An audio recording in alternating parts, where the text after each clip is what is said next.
Silence. Yeah, go. Good afternoon, friends. In the morning, we have a webcast on company law, and now we will be having webcast on advanced tax laws and practice. And we have with us Mr. Amit Jugia. He is a very vast experience in taxation related matters and company accounts. He is also visiting faculty at NIRC for more than 9 years, and he will be handling all the taxation related queries. So now I will discuss some of the applicability of Finance Act for December 2015 examinations. So you please note down that for direct taxes, Finance Act 2014 is applicable, and for applicable assessment year for December 2015 examination will be 2015 and 16. Previous year will be 2014-15. Since Wealth Tax Act 1957 has been abolished, the questions from the same will not be asked in the examination for December 2015 session onwards. And for indirect taxes, all changes made by the Finance Act 2015 are also applicable for December examination. Supplements covering major amendments, notifications, circulars issued under Finance Act 2015 is uploaded under the academic corner head, and students are also required to update themselves on all the relevant notifications, circulars, clarification, etc. issued by the CBDT, CBEC and central government on or before 6 months prior to the date of December 2015 examination.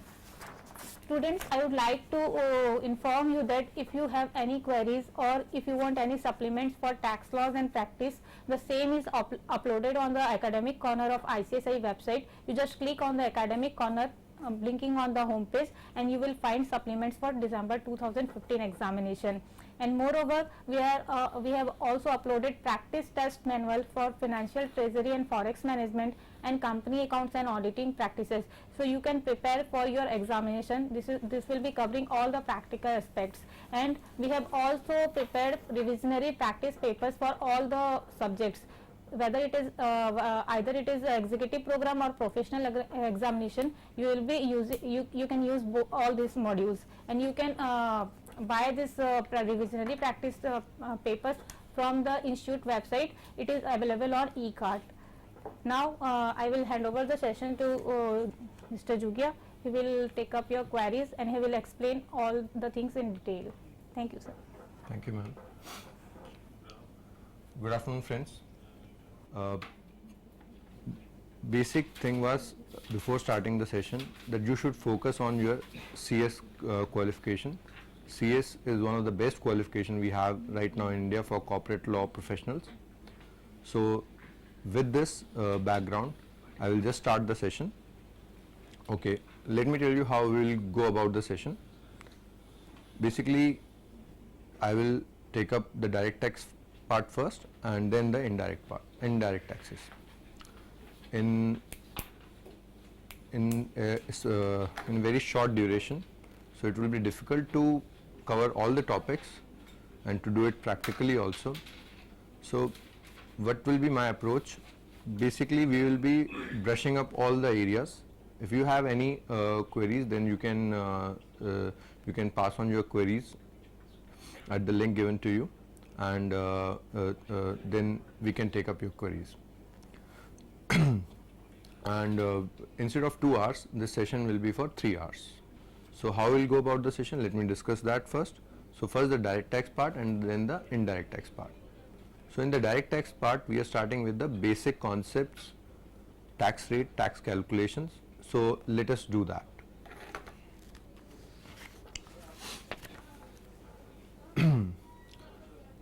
In direct taxes also, we are primarily focusing on income tax. Earlier there used to be wealth tax also, but now wealth tax being abolished, so we have to study only the income tax for our executive paper. So let us discuss the concept of income first. Income tax basically is a tax on income. What is income? Income is not the receipt. Income is basically receipt minus expenditure to earn that receipt. But in income tax, only income is being taxed. So income is revenue or receipt minus expenditure to earn that receipt. However, the taxability does not depend on income, taxability depends on the type of receipt. There are two types of receipts. One is revenue receipt, one is capital receipt. Revenue receipts are those receipts for which there exists a source of income. So all the revenue receipts are those for which there exists a source of income. Like we have income from house property, where house property is there, that's why we are getting rental income. Salary, we are rendering services to employer, that's why we are getting salary income. So there is source of income. So these are revenue receipts. These are some of the examples of revenue receipts. Revenue receipts are always taxable unless there is an exemption given under the Act, Income Tax Act. Primarily exemptions are given under section 10, 11, 12, 13, 13A of the Income Tax Act. So revenue receipts are always taxable, but if exemption is provided under Income Tax Act, then only these are not taxable. Not taxable, I should not say not taxable, but these are exempt, because there is difference between not taxable and exempt. Not taxable means law never intended to make these taxable. Exempt means these would have been taxable if these exemption would not have been there. Now about the capital receipts are those receipts for which there does not exist a source of income, or it is arising from transfer of source of income. So suppose you go to a place and you find a luggage worth with 5 crore rupees in that. So there is no there is no source of income attached to this, because you are not going to get that money on every day. So that's why it is a kind of capital receipt. You are winning money, prize money in suppose a game show like KBC will also be a capital receipt, because there does not exist a source of income. And then your receipts because of transfer of source of income. Like if you transfer house, then there will be capital gain. Then capital gain comes under the category of capital receipt only. So about the capital receipt, the rule is capital receipts are not taxable unless it is provided under the Act. That means these will be taxable only if law provides for their taxability. Law has provided for taxability of certain capital receipts, just like capital gains, just like lottery income, winning from game shows, winning from horse races, winning from any other game show, etc. Now moving on to some definitions. Definitions are primarily given under section 2 of the Income Tax Act. Here I would like to mention one point, that you do not need to remember the sections. Students are always after remembering the sections. You need not worry about the sections, just remember the concept, just remember the technical content. Fine. Now moving on to some of the important definitions which we are going to cover. First in that category is assessment year. Assessment year means a period of 12 months, which starts on 1st April every year, and it will be finishing on 31st March next year. It cannot be a period more than or less than 12 months. Assessment year is fixed. We will study the significance of assessment year. Assessment year significance is basically income earned during a financial year is not taxable in the same year. It is taxable in the immediately succeeding year, and immediately succeeding year is known as the assessment year. Now moving on to previous year. Previous year is basically the financial year as per the definition given under section 2 read with section 3 of the Income Tax Act. It means the financial year immediately preceding the assessment year. For us, the relevant assessment year and previous year are, relevant assessment year is assessment year 15-16, and relevant previous year is financial year 14-15. Believe me, the most important thing while calculating the income and taxability is the financial year or previous year. So we have to focus on previous year more. We have to take the income, all the incomes of previous year, and we have to then calculate the tax liability. So previous year, with regard to previous year, there are certain things. Previous year can be a period of 12 months or less, because in case of newly set up business or profession, or a new source of coming into existence during the year, it can be less than 12 months. It can be even for one day. It will start from the date of setup of business or date of new source of income coming into existence, and it will go up to 31st March. It will end always on 31st March. So if suppose one business is started on 31st March, then it will end on 31st March also only, and in that case the previous year will be one day only. So previous year can be a period of 12 months or less, but not the assessment year. Assessment year will always be a period of 12 months. Regarding previous year, only financial year, that is 1st April to 31st March, can be previous year. So there in accountancy, in their books, account books, companies can follow different year, or individuals or partnership firm can follow different years, like calendar year or any other year. But in taxation there is only one year, which is financial year. For all the calculation we will have to follow only financial year. Even if somebody is preparing accounts on the basis of calendar year, then also it need to prepare accounts again for tax purposes for financial year. Okay, now moving on to the general rule. General rule of taxation is income earned during a previous year is taxable in the immediately succeeding year, which is known as assessment year. However, there are certain exceptions to this general rule.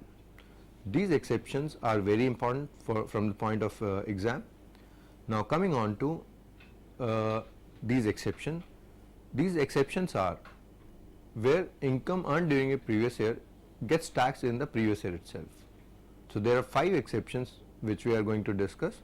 First is the income of non-resident shipping companies, section 172. No need to remember the section again. First is the income of non-resident shipping companies, section 172 I told. Second is income of person leaving India either permanently or for a very long period of time, section 174. Then third is assessment of association of person or body of individual formed for a particular purpose and for a short duration, section 174A. Then income of a person trying to alienate or transfer its asset with a view to avoid tax, section 175. And last is income of a discontinued business. So in these cases, income earned during a previous year gets taxed in the previous year itself. The reasoning behind this is that our tax department may not be able to catch hold of these assessees if it does not collect the tax in the previous year itself. In the first 4 cases, assessing officer, if it has come to his knowledge, assessing officer will do the assessment in the previous year itself and will recover the necessary taxes in the same year. However, in the last case, income of a discontinued business, it has the discretion. It can assess the income of the assessee in the previous year itself, or it can assess the income of the assessee in next year, that is assessment year itself. Otherwise, in these cases, previous year becomes the assessment year also. So previous year and assessment year are same, but the tax rate applicable will be for the assessment year only. Now moving on to the next definition, we have the definition of person. Person definition is inclusive definition. So we have some inclusive and some exclusive definition. Exclusive definition means bas utna hi, same, means, it starts from means. So exclusive definition, in exclusive definition you cannot add or delete any word. So for example, assessment year, previous year were all exclusive definition.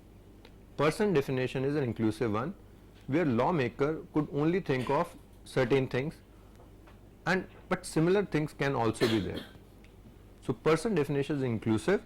It includes there are 7 categories of people included in definition of person. It includes individual, Hindu undivided family, firm, association of person, body of individual, whether incorporated or not, local authority, artificial juridical person, etc. These 7 persons. So I will repeat again: individual, Hindu undivided family, firm or LLP also, company, AOP BOI, local association of person, body of individual, whether incorporated or not, local authority, artificial juridical person. So these are 7 categories of person. Now moving on to the definition of assessee. Okay, first let me tell you why definition of person is given. Person definition is quite broad. Lawmaker wanted to cover everyone under the definition of person. Even they have not left our deities. Even they don't have they haven't left our deities, that is gods, from this definition. That means if lawmaker wants, then they can levy tax on God also. So person definition is quite wide, but now let us move to definition of assessee to understand to whom tax is actually levied. Assessee definition has 2 parts. One is exhaustive and one is inclusive. First part is exhaustive, where it says assessee means a person by whom any sum of tax, interest or penalty is payable under the act. Suppose you have an income of 5 lakh, total income of 5 lakh. Then you are a person, because being an individual you are a person. But you are an assessee also, because your income is taxable, you have to pay tax to the government. However, if your income is say 1 lakh as an individual, you are still a person, but you are not an assessee because you don't have to pay any tax. Now moving on to the second part, assessee definition is also inclusive. In the inclusive part, it talks about, it includes a person in respect of whom any proceeding has been undertaken under the Income Tax Act. So for example, if any notice has been sent to you for not filing the return, you filed a return for last year for say 10 lakh rupees, but you don't have income this year, only 1 lakh income is there, so you are thinking not to file any return. But if you get a notice from Income Tax Department to explain why you did not file return for this year, or file your return with whatever income you have this year, so you become a assessee, deemed assessee. Then in the assessee definition, inclusive part, we have deemed assessee. Deemed assessee is basically assessee on behalf of others. In this case, a person can be assessee for himself separately and assessee for deemed assessee for another person. Like for disease, it could be legal representative, it could be legal hires. For minor, it could be guardian of minor. So there are examples of deemed assessee. Now next, in the assessee in default, assessee in default primarily means a person, I would give an example. In fact, if a person has done in default, then he can become an assessee in default. Suppose a person was required to deduct and deposit taxes to the government. If he has failed in this duty, then he will be known as assessee in default. He may not be an assessee in itself, but still it will be called as assessee in default. So assessee is in default is because of you did not comply with the law. Even if your income is lesser, but if you had to deduct tax or deposit tax to the government, you did not do that, then you become assessee in default. So assessee definition is that way. Now let us move on to the heads of income and the tax rates. Okay, you are aware that there are 5 heads of income. In accountancy, we have just one profit and loss account in which all the income is included. But in taxation, we have 5 P&L, you can say, or you can say 5 heads of income. These 5 heads of income constitute the total income, gross total income of the assessee. How the total income is calculated? Let's go step by step. First of all, we calculate income under the 5 heads of income. The 5 heads are income under the head salary, income under the head income from house property, income under the head income from profit and gains of business and profession, income from capital gains, and the last is income from other sources. After adding all this and applying the clubbing provision and set off and carry forward of losses provision, we get the gross total income.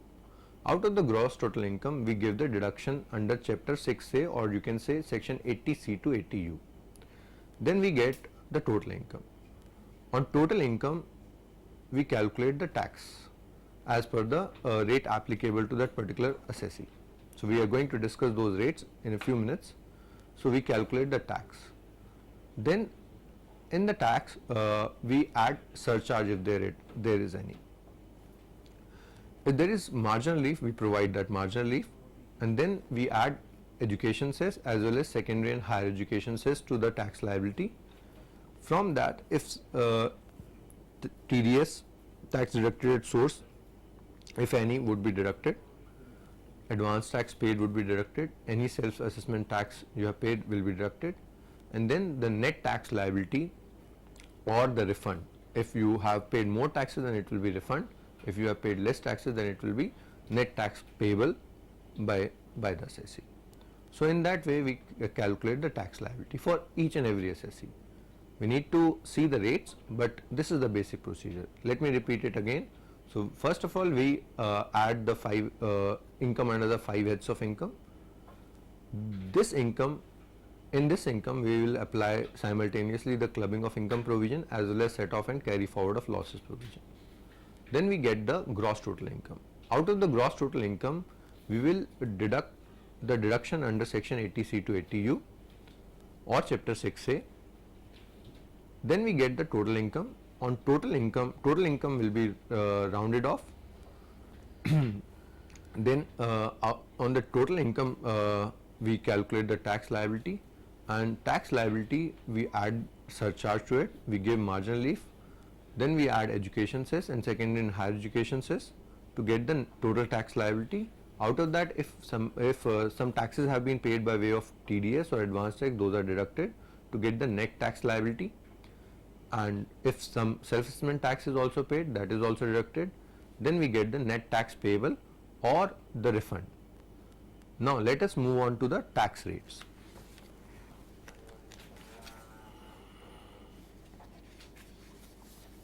Okay. Rates of tax.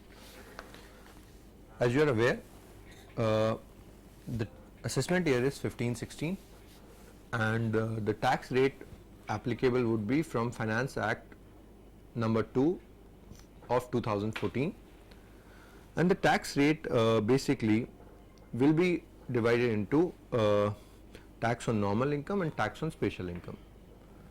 Let me discuss what is normal income and what is tax special income. Special income is on which special rate of taxes are applicable. I would suggest just go by the provision. If you are not able to remember the section, that is fine. So special income and casual income is kept separately from normal income. So tax on special income, like we have long-term capital gain, on which there is a 20% flat tax for everyone. Then short-term capital gain, STD paid 15% flat tax on your capital gain. Long-term capital gain, STD paid, it is exempt under section 1038. Casual income like lotteries, races, card games, so tax rate is 30% flat for everyone. Now moving on to tax on normal income. Tax on normal income, we will study this in some categories. So we will make few categories. The first category would be for individuals, HUF, AOP BOI, and individual HUF, AOP BOI. In this also we will have to make 3 categories. First of all, I would make a category of individuals other than resident individual of 60 years or more, or resident individuals of 80 years or more. Like we will be coming under first category of individuals less than 60 years of age or less than 80 years of age. I hope no one out of you is more than 60 or 80 years of age. So let us discuss the rates applicable on us. and these rates are applicable on HUF, AOP, BOI also. AOP, BOI is Association of Person, Body of Individual. First of all, I need to tell there are two types of rates. One is the slab rate, one is the flat rate. For us, it is the slab rate. For individual HUF, AOP, BOI, there are slab rates applicable. So now moving on to the first category, that is individual other than individual 60 years of age or 80 years of age. That will put under two further categories. The tax rates nil, 10%, 20%, 30%. So if income, total income after giving deduction under section 80C to 80U is up to 2,50,000, then tax rate applicable is nil. If it is more than 2,50,000 but up to 5 lakh, then tax rate is 10%. If it is more than 5 lakh up to 10 lakh, then tax rate applicable is 20%. If the total income is more than 10 lakh, then tax rate applicable is 30%. So these are the tax rates, and I'm sure you know how to calculate the tax liability through this. Suppose your income is 4 lakh, then 2,50,000 there is no tax, remaining 1,50,000 there is 10% tax, so your tax comes out to 15,000. So on this tax, this is without surcharge and education cess. So on this tax, surcharge and education cess if applicable, surcharge if applicable and education cess always will be calculated and will be added to this. Now moving on to the second category, that is resident individual of age 60 years or more but up to 80 years, but less than 80 years, in fact less than 80 years. This will be second category. In this category the rates are slab rates again. Up to 3 lakh rupees of total income there is nil tax, so further 50,000 exemption is there. Then between 3 lakh to 5 lakh 10% tax is there. 5 lakh to 10 lakh range 20% tax, and more than 10 lakh there is 30% tax rate. So there is a benefit of 5,000 rupees in terms of tax liability, if you say. Now let's move on to the third category. Third category is of super senior citizens. The second category was of senior citizen, that is applicable only on resident individuals of age 60 years or more but less than 80 years. Third category is for resident individuals of 80 years or more. The tax rates are up to 5 lakh nil tax, then 5 lakh to 10 lakh 20% tax rate, and more than 10 lakh there is 30% tax rate. So they get further exemption, so it's around saving of 25,000 rupee in taxes from the first category. So let me tell you one more thing here. If it is a case of non-resident individual and he or she is 80 years or more or 60 years or more, they will be governed under first category only, that is other individuals, because for the second and third categories only for the resident individuals of age 60 years or more or 80 years or more. Okay. Now moving on to the other assessees, other persons, like we have to cover the company. In case of company, we have two types of companies. One will be known as domestic companies and another will be known as foreign companies.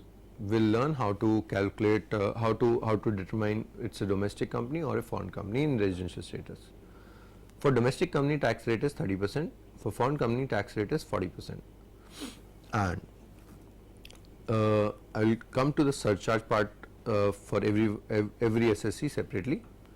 And for firms and LLP, the tax rate is flat rate of 30%. So, and local authority, again it is 30%. And for cooperative society, the tax rate is up to 10,000 rupees. Tax rate is nil. Tax rate is 10%. 10,000 to 20,000 it is 20%. Above 20,000 of total income it is 30%.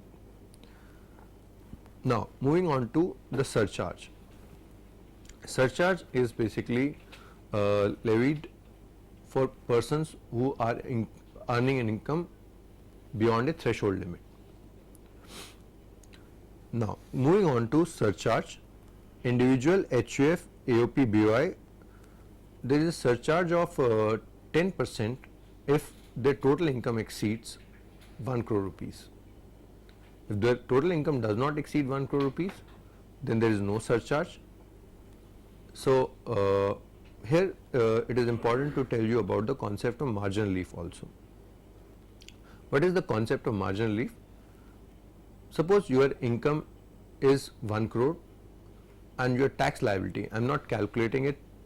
Okay, what I will do, I will tell you through company case, it will be much more easier.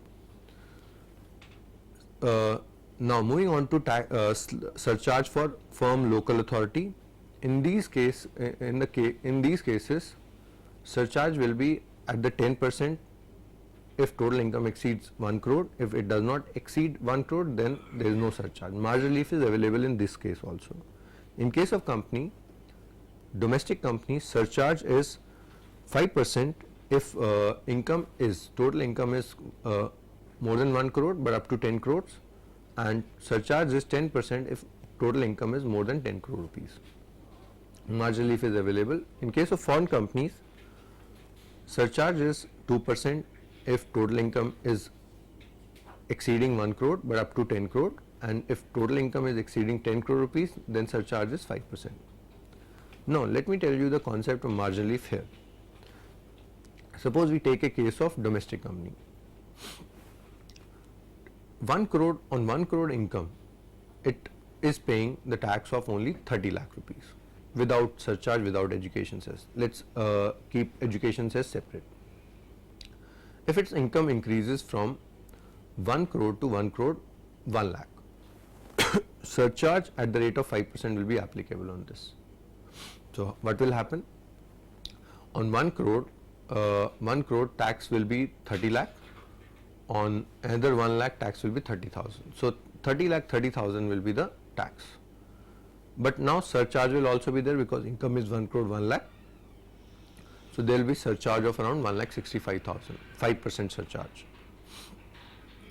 Your income is increasing just by 1 lakh, but your tax liability from the previous tax liability, it is increasing by more than 2 lakh, approximately 2 lakh. So how much tax can government charge on this? Government cannot charge more than what you are earning. Government can charge up to the extent of income earned. So in that case, suppose your income is increasing by 1 lakh and your tax liability is increasing just because of this surcharge by 2 lakh. So government will give the marginal relief of 1 lakh rupee. So you need not pay 32 lakh, instead of that you need to pay just 31 lakh. I would have given you the exact calculation if time paucity would not have been there. So I hope you have understood, but if somebody is not able to understand, then please write your query. I will solve one question on that. Okay, now coming on to, so we have covered the tax rates also. Now coming on to the next topic, because we have less time, so let's cover these topics quickly. Next topic we are going to cover is residential status. Residential status is determined under section 6 of the Income Tax Act, and this is the most important thing for determining which income will be taxable for which person. So for determining residential status, we need to divide all the persons studied earlier, like 7 persons: individual, HUF, firm, company, OP, BOI, local authority, artificial juridical person, into certain categories. I will put them under 3 categories. First category is of individual or HUF. These can be resident or non-resident, and if these are resident, then they cannot be simply resident, they will be either resident and ordinary resident or resident but not ordinary resident. Second category is of firm, LLP, HUF, AOP, BOI, local authority. These can be simply resident or non-resident. Then the last category is company.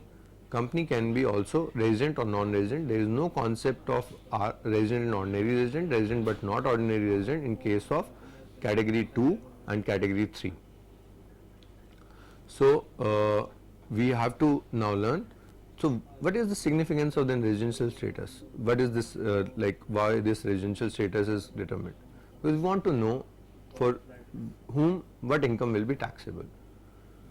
For residents, generally speaking, for residents the global income taxable. For non-residents, only Indian income is taxable or Indian source income is taxable.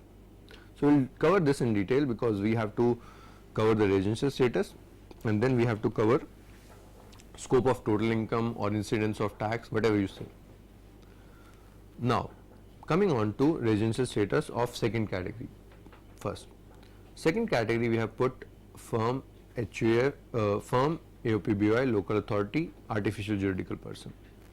In these cases, person would be resident if control and management of its business affairs is wholly or partly situated in India. However, if control and management of its business affairs is wholly situated outside India, then these will be non-resident in India. What do you mean by control and management of business affairs?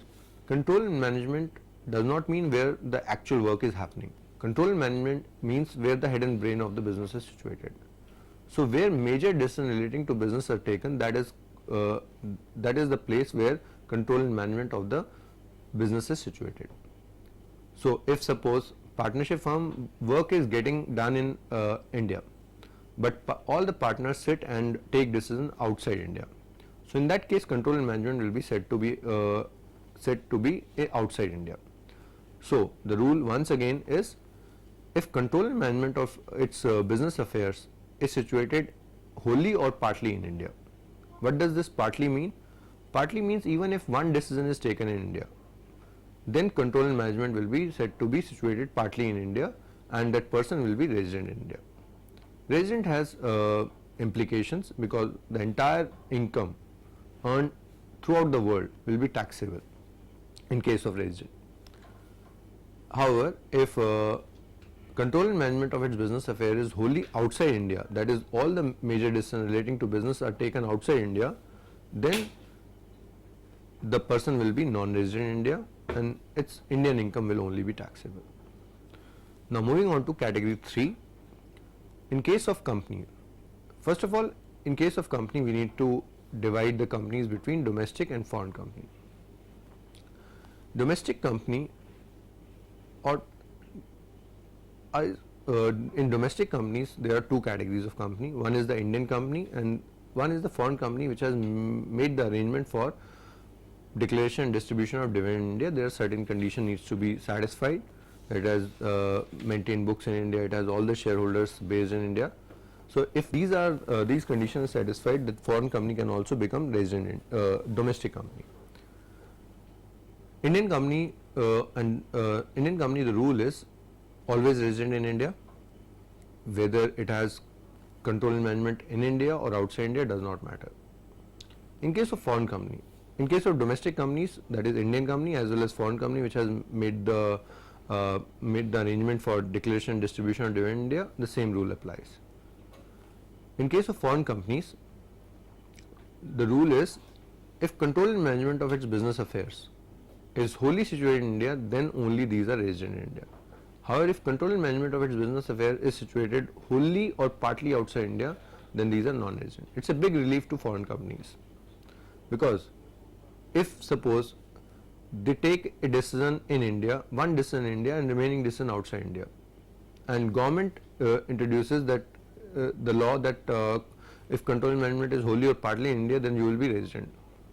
Even if you have taken just one decision, your entire income will be taxable. So in case of foreign companies, there is simple rule: if control and management is wholly in India, that is all the decision making is done in India, then resident in India, otherwise non-resident in India.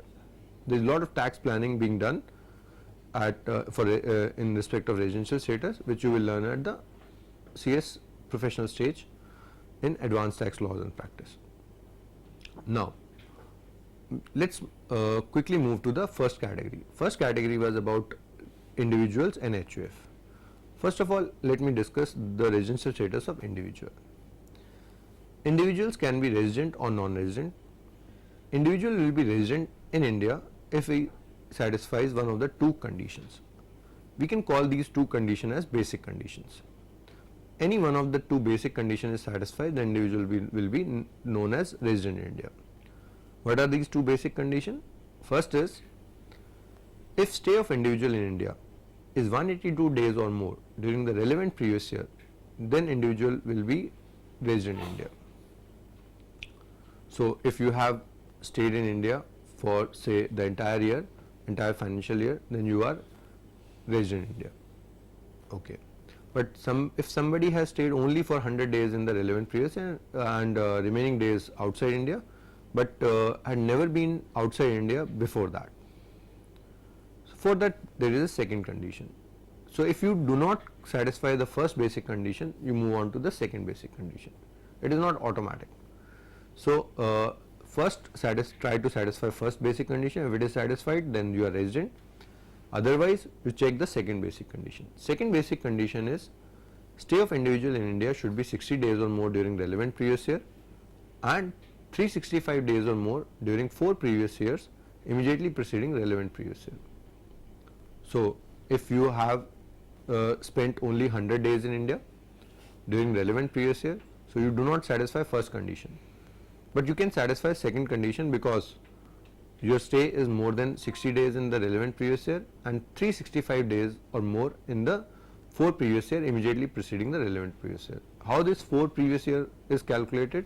4 previous years are, your previous year is 14-15, prior to that 13-14, 12-13, 11-12 and 10-11. So these 4 years total stay will be counted, and if it is more than 365 days or more, then second condition is also satisfied.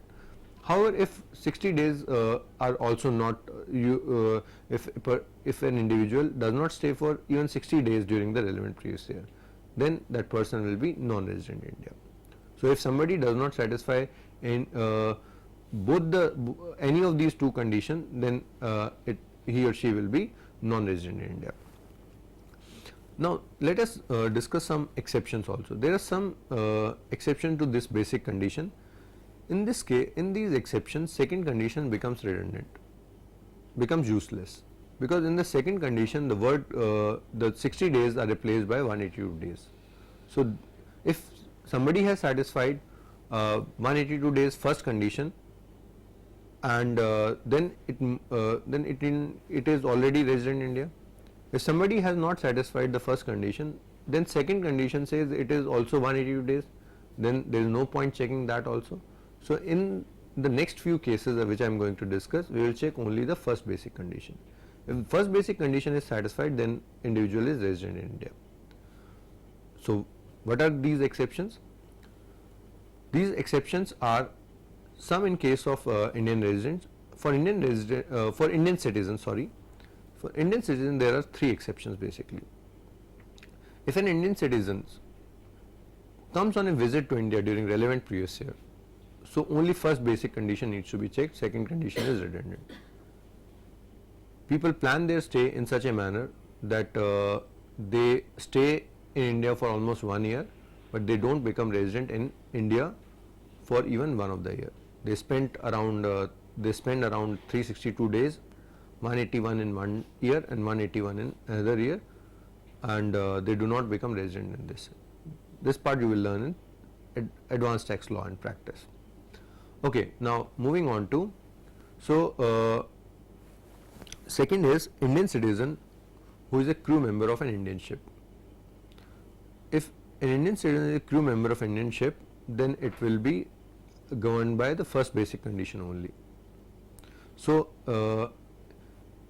and here it is important to mention here that question can come, Indian citizen who is a crew member of a foreign ship, then also only first basic condition will be checked, because he is an Indian citizen and he is coming on a visit to India during relevant previous year, then only first basic condition needs to be checked. So Indian citizen crew member of Indian ship, Indian citizen crew member of foreign ship, for both cases only first basic condition needs to be checked. Next is Indian citizen going abroad for employment purposes outside India. This cannot be the training from the existing company. This can be self-employment. This can be taking job outside India. So if Indian citizen going abroad for employment purposes, then also only first basic condition needs to be checked. If it is satisfied, then resident, otherwise non-resident.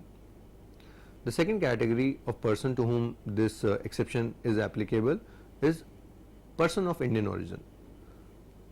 Person of Indian origin, who is this person of Indian origin? Person of Indian origin is a person who himself or his parents or his grandparents were born in undivided India. Then that person will be known as person of Indian origin. Just because it's a person of Indian origin, exception does not apply. If a person of Indian origin comes on a visit to India during relevant previous year, then only exception will apply. Then only we will check the first basic condition. Then in the case of person of Indian origin, we'll have to check whether first of all that person is a person of Indian origin or not. That is whether his parents or he himself or his parents or grandparents were born in undivided India. And if it is so, then we will check whether that person has come on a visit to India during relevant previous year or not. If both these conditions are satisfied, then we will check only first basic condition, that is 182 days. Okay, now moving on to, once an individual becomes a resident, then he or she will simply not be a resident. That person will be categorized as ROR, resident and ordinary resident, or RNOR, resident and not ordinary resident. A person becomes ROR if he satisfies both the additional condition. Both condition, I would say additional condition, basic condition are not the words written in law. So this is just for simplicity. If an resident individual satisfies both the additional conditions, then he or she will be ROR in India, resident and ordinary resident in India. What are these additional conditions? First additional condition is resident individual is resident in at least 2 previous year out of 10 previous year immediately preceding the relevant previous year. So we will check the relevant previous year we have checked he is a resident. Now we have to check last 10 years. In last 10 years, if we find that person to be resident in at least 2 previous year by satisfying any of the 2 basic conditions, then that person satisfies the first additional condition. So first additional condition, let me repeat again, if a resident individual is resident in at least 2 previous year out of 10 previous year immediately preceding the relevant previous year, then he will be satisfying first additional condition. For 10 previous year, we need to check the basic condition for every year. If we find him to be resident in any of the 2 years, we stop there and that person has become resident. That person has satisfied first additional condition. Now let's moving on to the second additional condition. Second additional condition is stay of individual in India should be 730 days or more during 7 previous year immediately preceding the relevant previous year. These both condition needs to be satisfied if a person is to become ROR. If suppose first condition is not satisfied, then we need not check the second condition. If a first condition is satisfied, then we will go on to check second condition. If second condition is not satisfied, then RNOR, resident and not ordinary resident. If first and second both conditions are satisfied, then only person becomes ROR.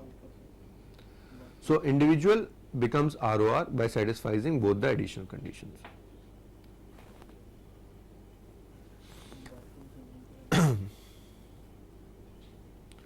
Now moving on to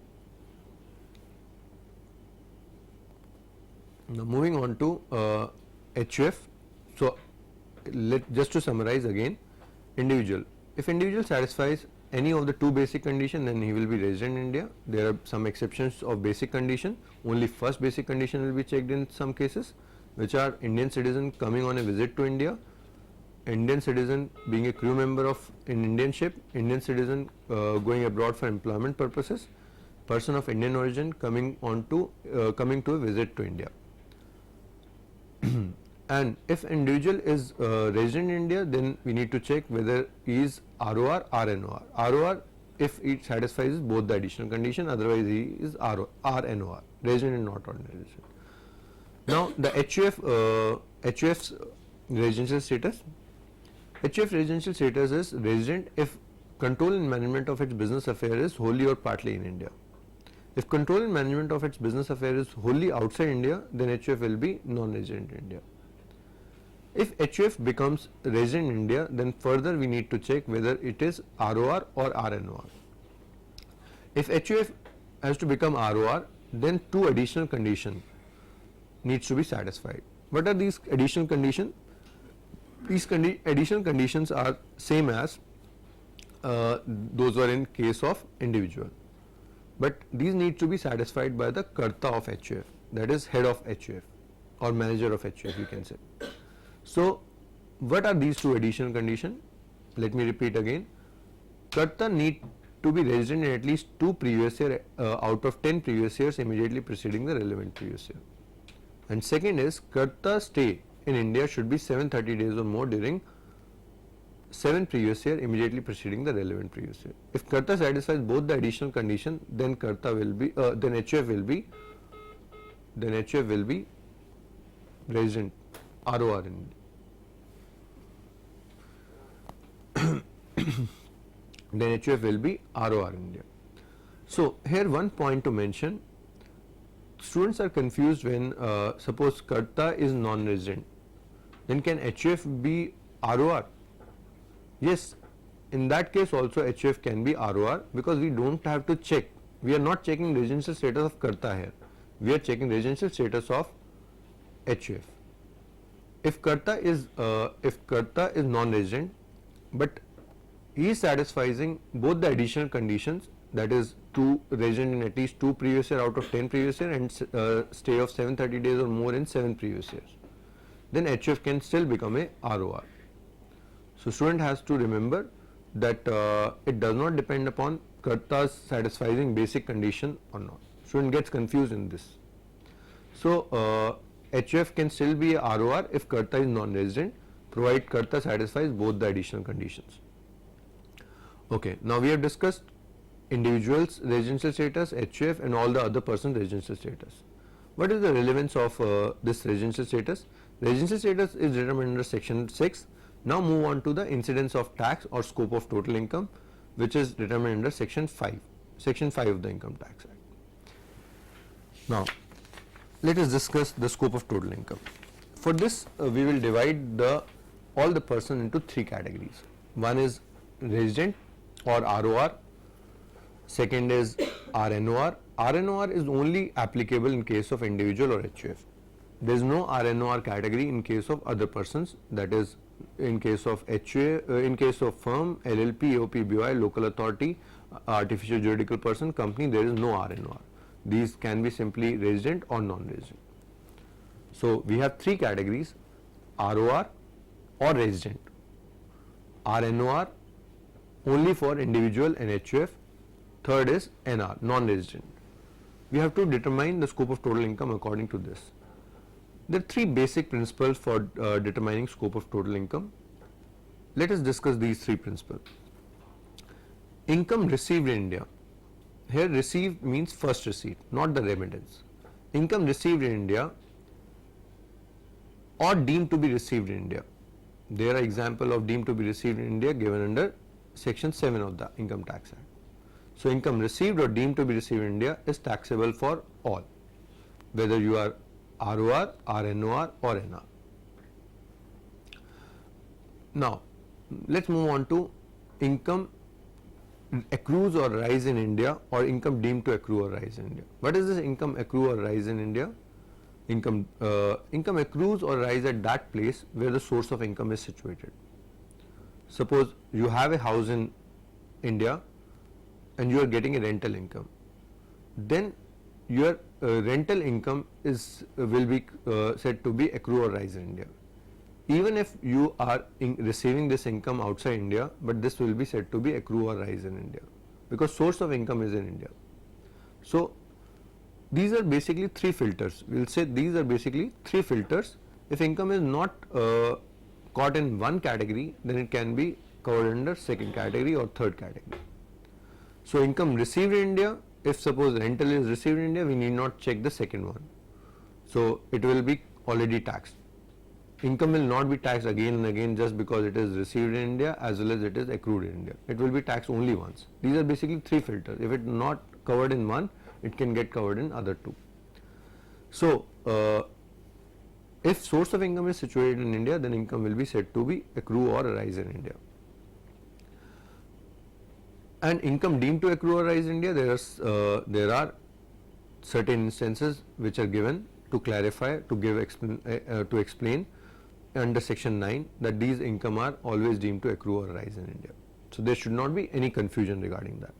So income accrue or arise in India or income deemed to accrue or arise in India, and you can say that received outside India will be taxable for all. So taxable for ROR, RNOR, NR. The last category in this list is income accrued or arise outside India. Income accrued or arise outside India is for which source of income is situated outside India. This type of income is taxable for ROR. So becoming ROR resident is very dangerous because your global income gets taxed. So people plan to become non-resident or RNOR. Okay. Now for income accrued or arise outside India, ROR is fully taxable. RNOR is not taxable. However, RNOR will be taxable in respect of income from business controlled from India or profession set up in India. And NR will not be taxable. So let me summarize these three rules again, because these three rules determine the scope of total income. Income received in India or income deemed to be received in India, taxable for all. ROR, RNOR, NR. Income accrue in India or rise in India or income deemed to accrue or rise in India, taxable for all. Income accrued or rise outside India, obviously received outside India, taxable for ROR, not taxable for RNOR, but gets taxable if business is controlled from India or profession is set up in India. And for NR, income is not taxable. Such income is not taxable in India. There are certain other points which we can discuss with this, because these are asked. Dividend from an Indian company is exempt for all, so exempt under section 10 for all. So not you need not pay any tax on this. Past untaxed profit, if there are some past untaxed profit, then this is not income of previous year. This will not be taxable in any case. Only where government specifies that income of previous year will be taxable. There are certain instances where government says previous year income, arrears of salary or arrears of rent are taxable.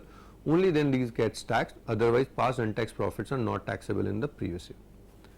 Remittances are not received in India. First receipt matters. If suppose somebody has earned an income and received an income in US, and then that person remits that same money to Indian account, then that remittance will not matter. We will just see where the money was earned and received. If money was earned in US, then it will be said to be received outside India. So remittance is not relevant. So remittance is not taxable for any of these: ROR, RNOR, NR. Gifts from relatives, it is covered specifically under income from other sources. Gifts from relative definition is very wide. So we will cover that while we doing income from other sources. So gift from relatives not taxable for any of these. Agricultural income in India is exempt under section 10 with a rider which we will study. Long term capital gain, short STT paid, security transaction tax paid, long term capital gain, it is exempt under section 10 again. So for all this the same rule applies. So only 3 points differ. Those are income received or deemed to receive in India, taxable for all. Income accrues or rise outside in India, or income deemed to accrue or rise in India, taxable for all. Income accrued or rise outside India, taxable for ROR, not taxable for RNOR. Taxable for RNOR if business is controlled from India or profession is set up in India. Not taxable for NR. Now let me move quickly to section 9, which talks about income deemed to accrue or rise in India. If income is arising from business connection in India, then income will be to that extent income will be deemed to accrue or rise in India. Business connection can be in the form of office, can be in the form of agent, can be in various other forms. If some company or some person has has earned income from a business connection in India, from a source in India, then it will be said to be income deemed to accrue or rise in India. However, there is certain exception to this particular rule. The entire income, suppose if a company is just doing the marketing function, so it has a business connection, so its income should be taxable in India, but income to the extent of only marketing function will be taxable in India, not the entire income. So income will be taxable to the extent only profits are attributed to operations in India. If a person is doing purchase in India for export purposes, then income will not be taxable in India, just to promote the exports. If income is from collection of news by news agencies, then income will again not be taxable in India, even though there is a business connection. If income is arising from shooting of film, there is some condition, shooting of film in India, then also income will not be deemed to accrue or rise in India, provided if it is a company, then no shareholder or member should be a resident in India, and if it is a firm or then no partner should be resident in India. If it is an individual, then that person should not be resident in India. Second is in income deemed to accrue or rise in India. If asset is situated in India, then income arising from that asset will be deemed to accrue or rise in India. Just for this has been given just for a clarification, because people used to debate like even if a asset is in India, but transaction is being done outside, then also income should not be deemed to accrue or rise in India. So they have clarified income from any asset in India will be deemed to accrue or rise in India. So next is, if services have been rendered in India, then income from those services will be deemed to accrue or arise in India. If an Indian employee, if an government employee has provides services outside India, then income will be deemed to accrue or rise in India. Suppose embassy employees, Indian embassy employees outside India are there, then income and allowances received by these persons will be deemed to accrue or rise in India. In respect of interest, royalty, fees for technical services, the rule is if these have been given by government of India, whether state government or central government, these have been given by interest, the fees for technical services or royalty, then income will be deemed to accrue or rise in India always. In respect of interest, the basic principle is if the loan for which like if the interest is given in respect of loan and loan is used in India, then interest will be deemed to accrue or rise in India. If loan is used outside India, then income will be deemed to accrue or rise outside India. There is a difference in case of resident. If loan has been utilized in India for Indian purposes, then income is deemed to accrue or rise in India. If loan has been utilized outside India, then income will be deemed to accrue or rise outside India. But if in case of in case this loan has been utilized for purposes other than business outside purposes other than business in India, then income will be deemed to accrue or rise outside India. Okay. Now coming on to royalty or FTS, if it is paid by resident and these technical services or the know-how is used in India, then receipt will be deemed to accrue or rise in India. If this is paid by non-resident, then income will be deemed to accrue or rise in India if knowledge or if know-how, if technical services are used in India. The basic principle is if technical services, if loan, if know-how is used in India, then royalty, fees for technical services, interest is deemed to accrue or rise in India and will be taxable for all. Fine. Now move. So this was about residential status and scope of total income. Now we can move on to the biggest head of income, and the first okay, now let us move on to the one head which you will be considering simpler, that is income from house property. Now let's quickly cover the income from house property. Then after house property we will be covering income under that salary quickly, and then we will be covering capital gains, profit and gains of business and profession, and then income from other sources. Now let's move to income from house property quickly. Before proceeding, I would like to tell these 5 heads of income have a charging section each. What is this charging section? Charging section basically provides the chargeability, like basically the power to levy or charge tax in India. For the entire Income Tax Act, section 4 works as a charging section. Then for each head of income there is a separate charging section. Income from house property provisions are covered under section 22-27 of the Income Tax Act. Income from house property has charging section 22. Section 22 says if certain conditions are satisfied, then income will be known as income from house property. In the charging section, these conditions can be simplified as there must be a building or land appurtenant thereto. So first there must be a building. Land can be attached thereto or it can be without land. So if with building there is some land, that can also form part of the building. So there must be a building or land appurtenant thereto. Land can be attached or land cannot be attached, may not be attached. So then also it will be known as building. But if only empty land is there, that will not get covered here. These second condition is assessee must be the owner of house property. If suppose you have taken a place on rent and then you have sublet it, your income will not be regarded as income from house property because you are not the owner of house property. Third condition is assessee should not use this house property for his own business or profession.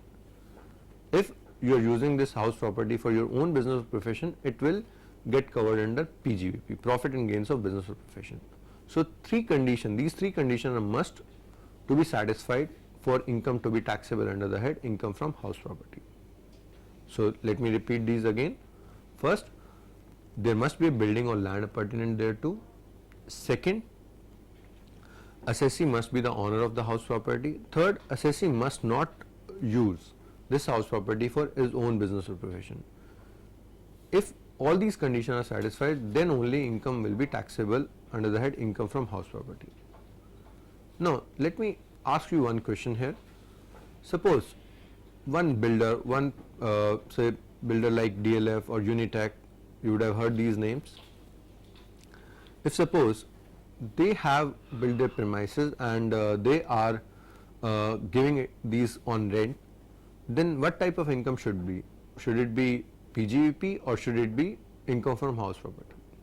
Most of the people would think it is their business to do, so it should be a business income, and they also contend this. But there is a huge litigation around this. If we see technically, then all these three conditions would get satisfied in case of DLF also, because there is a building or land appurtenant thereto. Second, assessee must be the owner of house property, DLF is the owner of house property. Third, assessee should not use his property for his own business or profession. Many of you think assessee is using for his own. No, it is not carrying out its own business or profession from that particular building. Somebody else is carrying out its business or profession from that building. So all the three conditions is satisfied in case of DLF also. So that's why if these conditions are satisfied, then DLF's income should be taxable as income from house property only. So this is the legal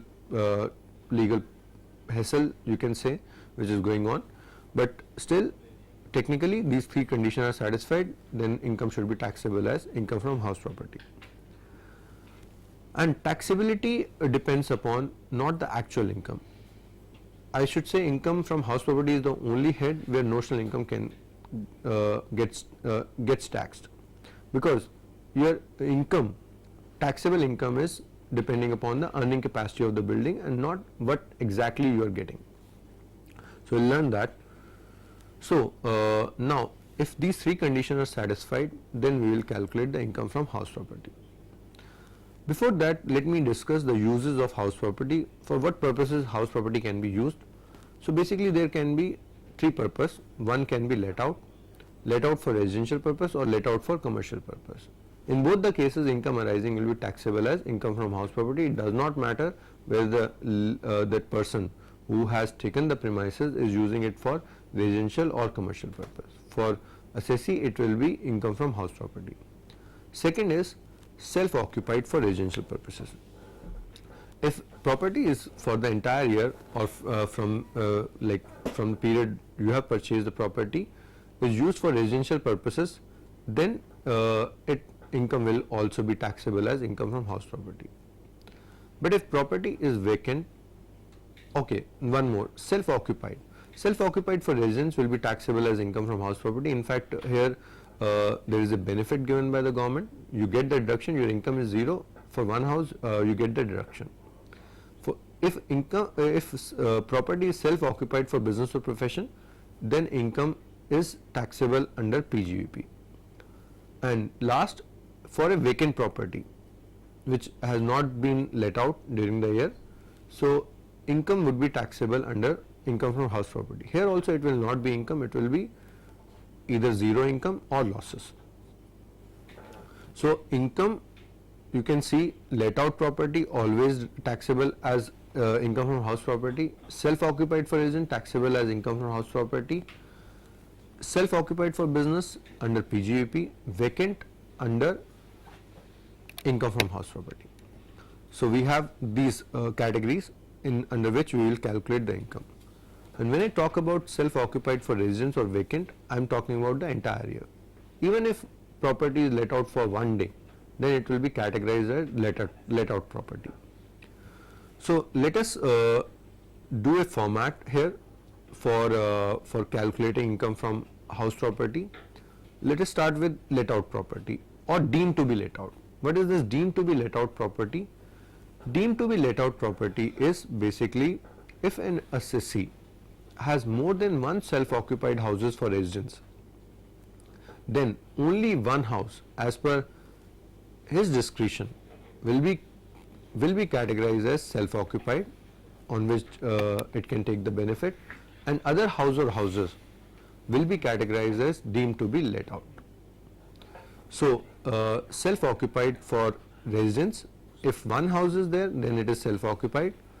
But if more than one houses are there, one house as per the option of the assessee will be categorized as self-occupied, another will be categorized as deemed to be let out, and you need to pay taxes on the earning capacity of that house property. Okay. Now coming on to let out or deemed to be let out property. Format.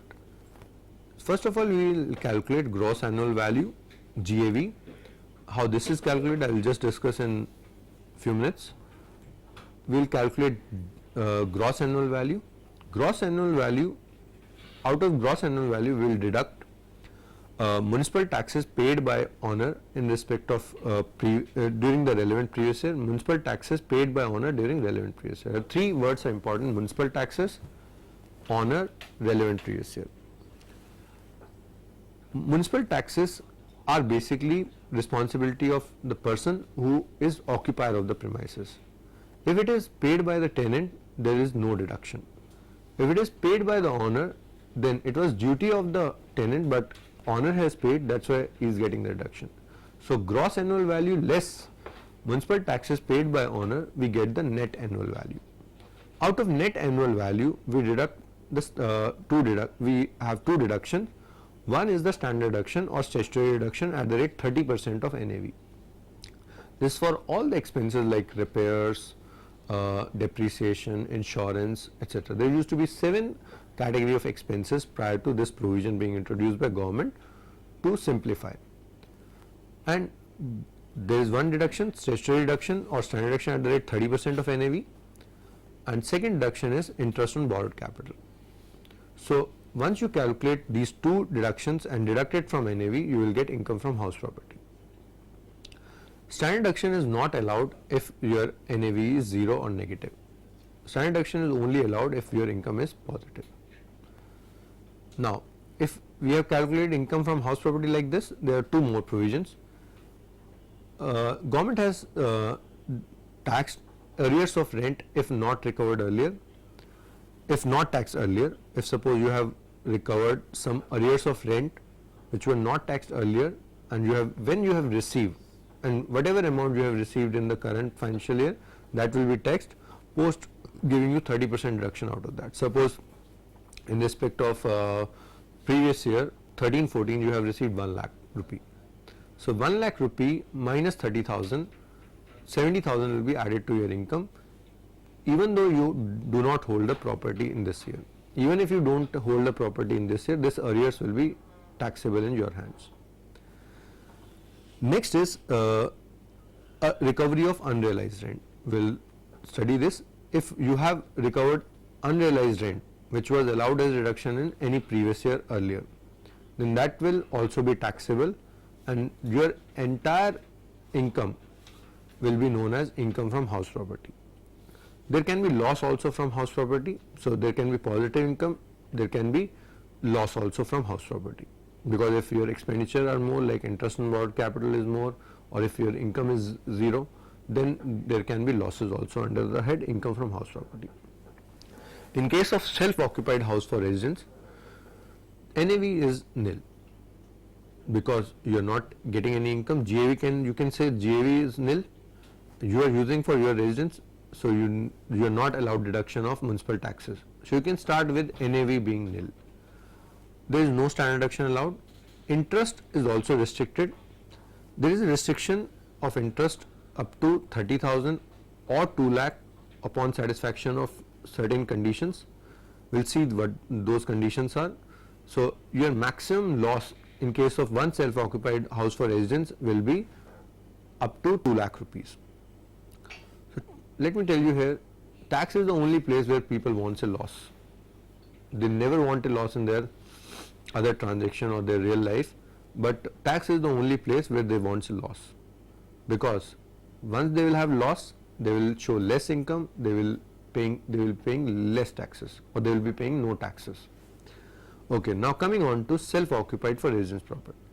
Okay, we have discussed NAV nil, standard deduction 0, interest on borrowed capital allowed, actual or 30,000 oblique 2 lakh, whichever is lower. We will see how this limit is calculated, and they say we will get loss from house property, in that if there are some arrears of rent, if not taxed earlier, we will add to this. If there is some recovery of unrealized rent which was allowed to us earlier, that will also get taxed. So in that way we will calculate the income from house property. In case of vacant house property, GAV is considered as nil, reduction of municipal taxes is allowed, we get NAV negative. There will be no standard deduction in this case. Interest on borrowed capital, there is no limit, it is allowed to the actual extent, and we will get the loss from house property. We will add arrears of rent, we will add recovery of unrealized rent to get the income or loss from net income or loss from house property. So this was how the format is for calculating income from house property. Now first of all, let me discuss the most important thing in this, GAV, gross annual value. Gross annual value, basically there are two approaches which are popular in calculating the gross annual value. You should be following any one of these approach. So first of all, let me discuss the first approach. I will discuss the second approach also. Gross annual value we can take as higher of expected or actual rent less unrealized rent.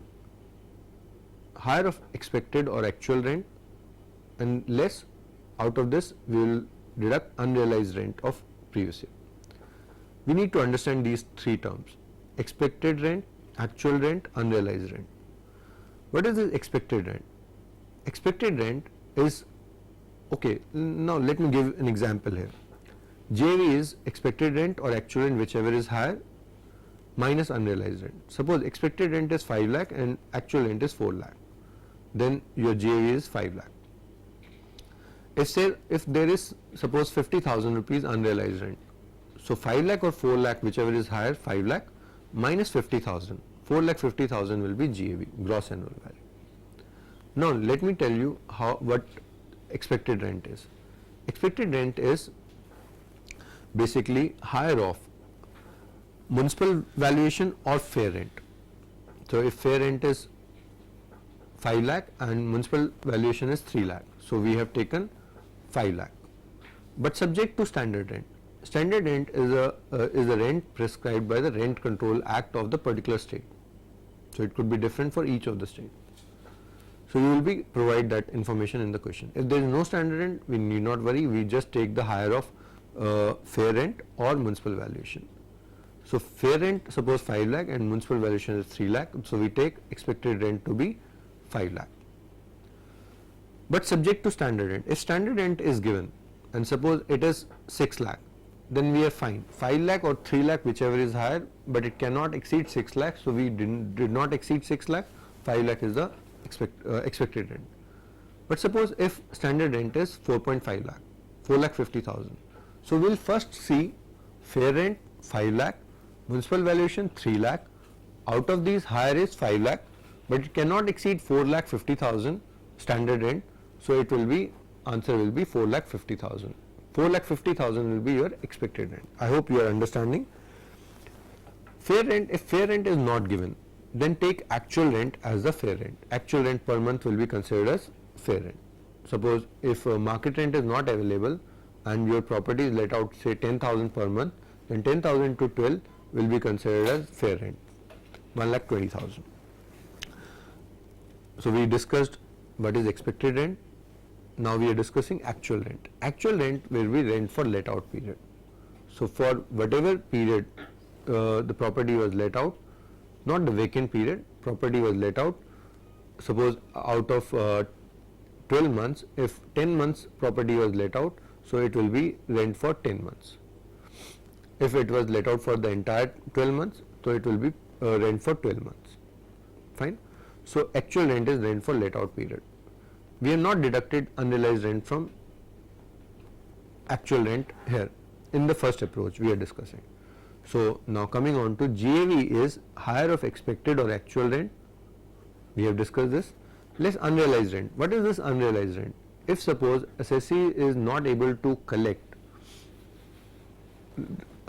its rent for the relevant previous year, for the previous year 14-15, and certain conditions are satisfied, like he has taken the reasonable steps to recover the rent, tenancy was bona fide, assessee tenant is not in occupation of any other house property of assessee, then unrealized rent deduction can be allowed. Unrealized rent deduction is allowed in the first approach from the higher of expected or actual rent. Suppose 2-month rent you could not recover. First of all, you need to satisfy those conditions. Suppose 5 lakh is your expected rent, actual rent is say 40,000 per month, 40,000 into 12, 4,80,000, 4,80,000, 5 lakh or 4,80,000, whichever is higher, 5 lakh. Out of that you did not realize 2-month rent, so for 80,000 reduction will be there, 5 lakh minus 80, 4,20,000. So this is how GAV is calculated in the first approach. And one more point here is gross annual value will be the actual rent if actual rent is lower than expected rent because of vacancy. What does this point mean?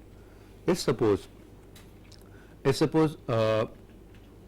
is a 4-month vacancy, so 40,000 into 8, actual rent will be 3,20,000, and your market rent is expected rent is 5 lakh. So 5 lakh or 3,20,000, 5 lakh is higher. Even if vacancy would not have been there, expected rent will still be higher, 5 lakh or 4,80,000, then your answer is fine. But suppose if expected rent is 4 lakh and because of vacancy you take actual rent to be 3,20,000, 4 lakh or 3,20,000, whichever is higher, 4 lakh is higher, but still the provision says GAV will be actual rent if actual rent is lesser than expected rent due to vacancy, because if vacancy would not have been there, then this actual rent would have been 4,80,000. Then 3,20,000 will be considered as a GAV. I hope you have understood. If somebody has not understood, then they can raise their query, and I will solve it on the board. Now coming on to the self-occupied for residence and deemed to be let out property. We have discussed if one property at the option of the assessee, if there are more than one self-occupied property for residence, then only one property at the option of the assessee can be treated as self-occupied, and other property or properties will be treated as deemed to be let out property. This has to be derived through options. Suppose a person has 4 self-occupied property, then which one to be considered as self-occupied and which all 3 to be treated as deemed to be let out property. We'll create options. I will tell you the steps briefly. First of all, we should calculate the income of these properties, all the 4 properties, as if these are all let out. We should calculate the income from house property like this. Second step would be to calculate the property, calculate the income or loss of this house properties as if these all are self-occupied. Then we should make the options. Third step. First option would be first property self-occupied, other 3 deemed to be let out. Calculate the total income or loss. Second option, second property self-occupied, other 3 deemed to be let out. Third option, third property self-occupied, other 3 deemed to be let out. Fourth option, fourth property self-occupied, other deemed to be let out. In this way, whatever option gives you the least positive income or maximum loss, that will be the best option. That property we should consider as self-occupied and the rest deemed to be let out. In this way, this self-occupied thing is deemed to be let out thing is done. Now moving on to interest on borrowed capital, and then we will come to interest on interest in case of self-occupied for residence. We'll learn how to calculate interest on borrowed capital, but prior to this, in case of self-occupied for residence, there is a limit of interest being allowed. Interest allowed is divided into 2 situations. Situation 1, interest allowed is actual or 30,000, whichever is lower. Second situation, interest is actual or 2 lakh, whichever is lower. The second situation is applied if 3 conditions are satisfied. If 3 conditions are satisfied, then you can claim interest up to 2 lakh rupees. These 3 conditions are: loan is taken on or after 1499, it is taken for purchase or construction, it is purchase and construction is completed within 3 years from the end of financial year in which loan was taken. Once again, loan is taken on or after 1499, only for purchase or construction, purchase and construction completed within 3 years from the end of financial year in which loan was taken. So if these 3 conditions are satisfied, you can claim deduction up to 2 lakh rupees. If any of these 3 conditions are not satisfied, suppose you took the loan for repairs, or you took the loan in year 2010, so these conditions will not be satisfied, then the limit becomes actual interest or 30,000, whichever is lower. So this is regarding self-occupied property. Now coming on to the second most important part of income from house property, which is interest on borrowed capital. Interest on borrowed capital is divided into 2 parts. One is called pre-construction period interest, one is called post-construction period interest. Interest is allowed on due basis. Even if interest is not paid, then it can also be allowed. It is allowed if the purposes of loan are PCR 5. You can remember this mnemonic. PCR 5. P for purchase, C for construction, R for repairs, R for renewal, another R for reconstruction, renovation, and repayment of existing loan. So if for any of these purposes loan is taken, then deduction can be allowed. Then interest will be divided between post-construction period interest and pre-construction period interest. Post-construction period interest is what you can think of. It is the interest due for the relevant previous year. Suppose if you have paid the loan prior to starting off your relevant previous year, then there will be no post-construction period interest. If you have outstanding amount of loan for the entire year, then for the entire year interest would be there. Suppose 5 lakh of loan is there and 12% is the rate of interest, and loan is not paid in the previous year, then 60,000 will be the interest for the relevant previous year, and that will be known as post construction period interest. So which you can think of as the post construction period interest. Pre-construction period interest is the benefit, and just don't go by the name pre-construction period. Pre-construction period interest will be allowed in 5 equal annual installments from the year in which purchase or construction takes place. Pre-construction period is calculated as the period beginning from date of borrowing to earlier of the following 2 dates: 31st March immediately preceding the date of purchase or construction, or date of repayment of loan. So pre-construction period will be calculated as date of borrowing. Suppose date of borrowing is 1/4/2010, and 31st March immediately preceding the purchase or construction. So purchase is done suppose on 1st July 2012. So 31st March immediately preceding is 31st March 2012, and loan is not repaid yet. So you can say this date has not yet come. So you can say 1/4/2010 to earlier of the following dates, that is 31st March immediately preceding the date of purchase or construction, that is 31st March 2012, and that second date of repayment has not yet come. So there will be 2-year interest being allowed as pre-construction period interest. But this 2-year interest will not be allowed in one go. This will be allowed in 5 equal annual installments from the year in which purchase or construction has taken place. So in that way, this pre-construction period interest will be calculated and allowed in 5 years. You have to see whether your financial year, that is financial year 14-15, falls in these 5 financial year. If yes, then only this pre-construction period interest is allowed to you. One more point related with interest: if there is some interest payable outside India and that has been paid without deducting or depositing tax at source, then that will not be allowed this deduction. Now the next concept is co-owner. In this only, co-owner, if property is self-occupied for residence by co-owner, then it would be beneficial if each co-owner's share of income is calculated separately, because the benefit is that each co-owner will get the deduction of interest of 30,000 or 2 lakh, whatever the case may be, separately. It will not be the combined deduction. So if suppose there are 4 co-owners occupying the house for residence, then all can claim this deduction. If it is let out, then it does not make any difference, because in case of let out house property, what they can do, compute the total income from house property and then divide between all the co-owners on the basis of their shares. Next point here is composite rent. Composite rent is rent not only for the house property, but rent for the other facilities also. Rent for plant, machinery, rent for your lift, rent for your staircase, rent for your like water, electricity, etc.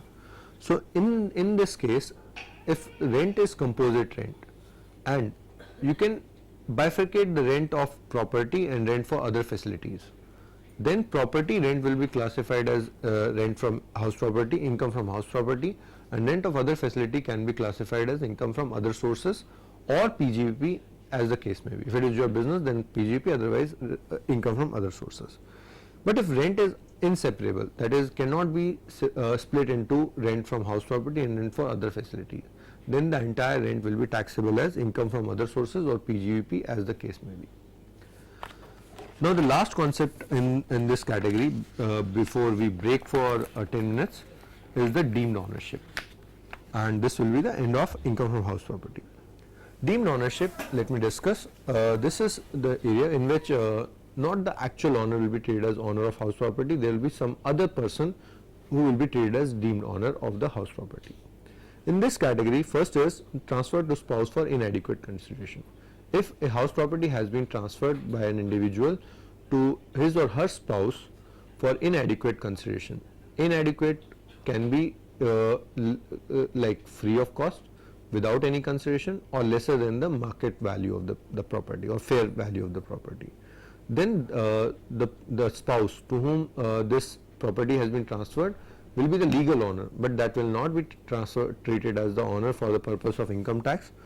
Only the individual transferring the asset for inadequate consideration will be treated as owner of house property. There are exceptions to this. one of the exception is agreement to live apart. If individual has done an agreement to live apart, then property will not be deemed as transverse property. In that case, legal owner will be treated as the property owner.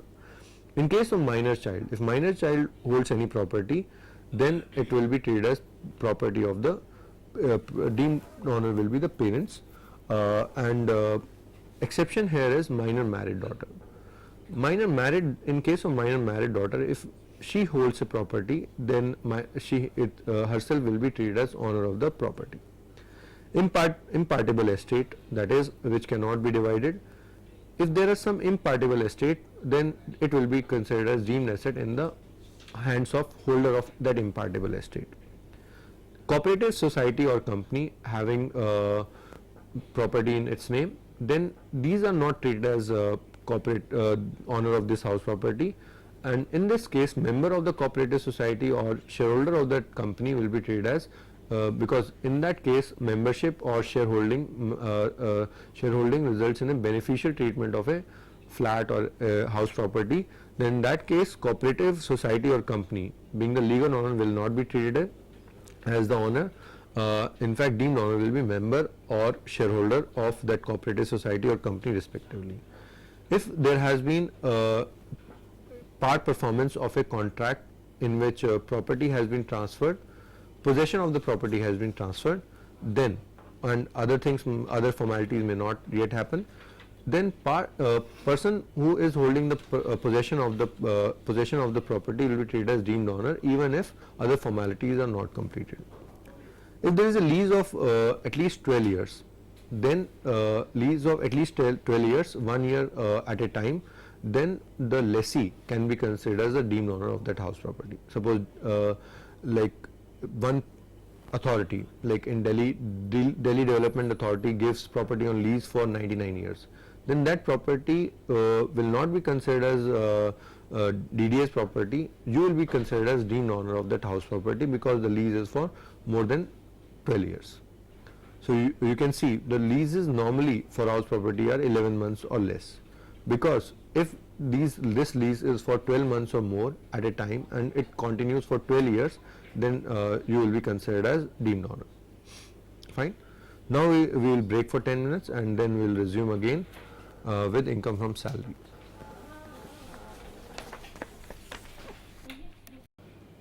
Live.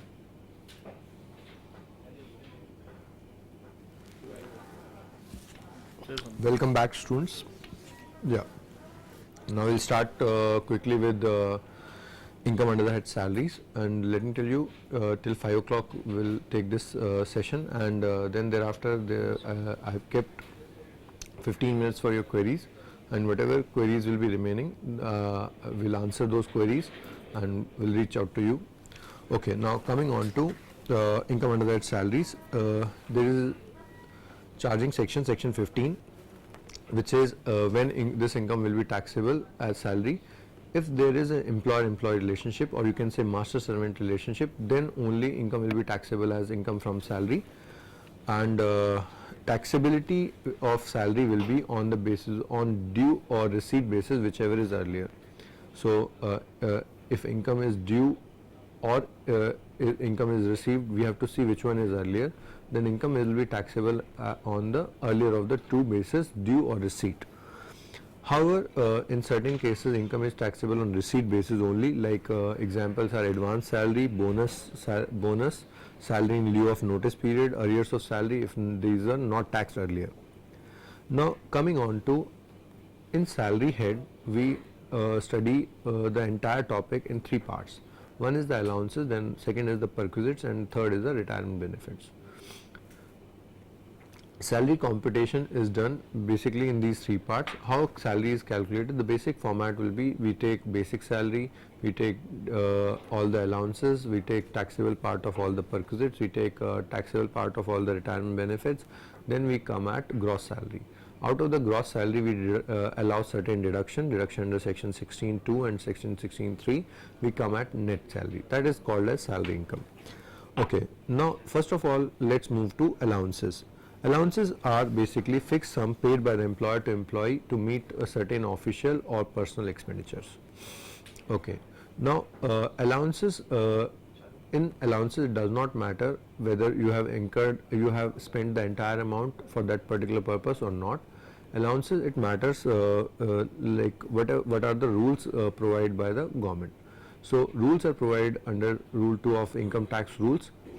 And now coming on to certain allowances. In allowances we will divide these allowances into three categories. One will be fully exempted allowance, and another will be rule based allowance, and third will be fully taxable allowance. Fully exempted allowances are basically not allowances, these are for some categories of people. These allowances are, all allowances are exempt, like all allowances to Indian citizen employed abroad by Government of India or High Court or employees of UNO, all the allowances are exempt. Now coming on to rule based allowances. Rule based allowances, we have some categories.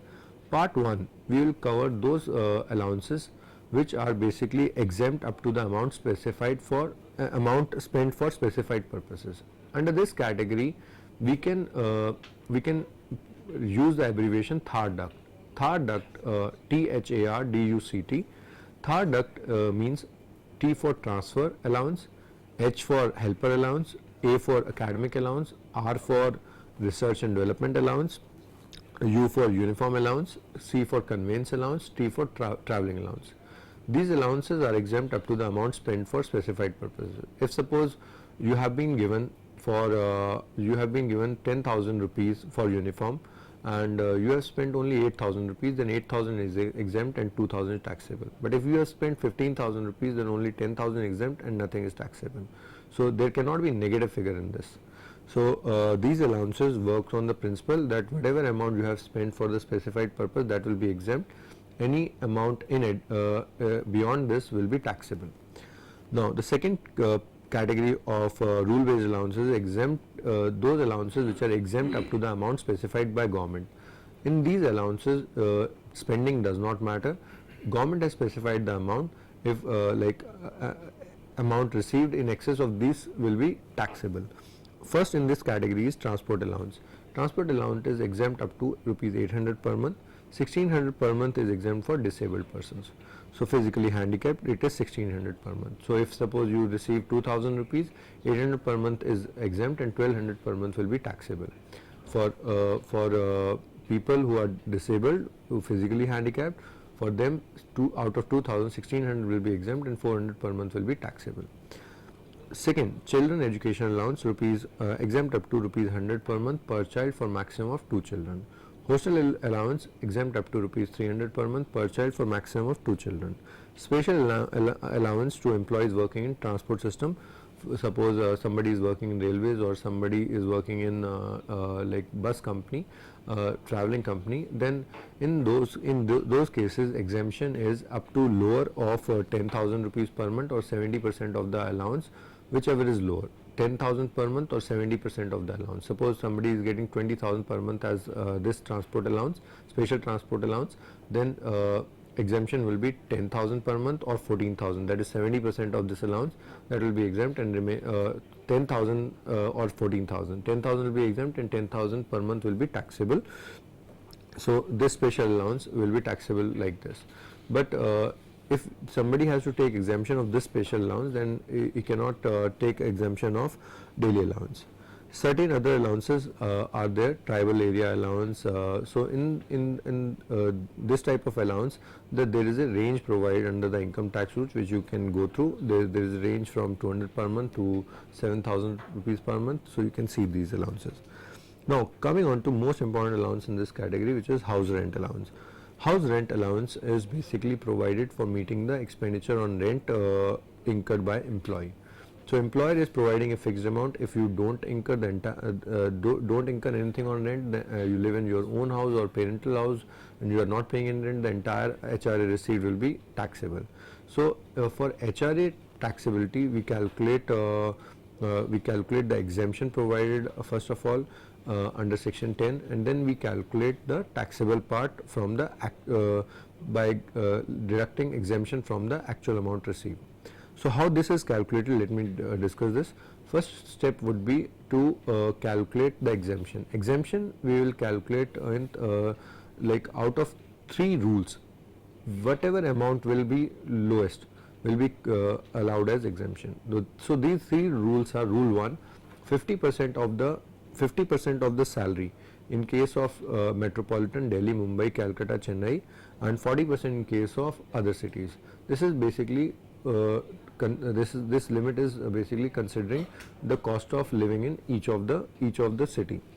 And what does the salary here mean? Salary here means basically basic salary plus DA forming part of salary for superannuation benefits, and percentage commission on turnover. Percentage commission on turnover is not written in the law, but it is coming from a Supreme Court judgment in case of Chestnut Duplicators Private Limited.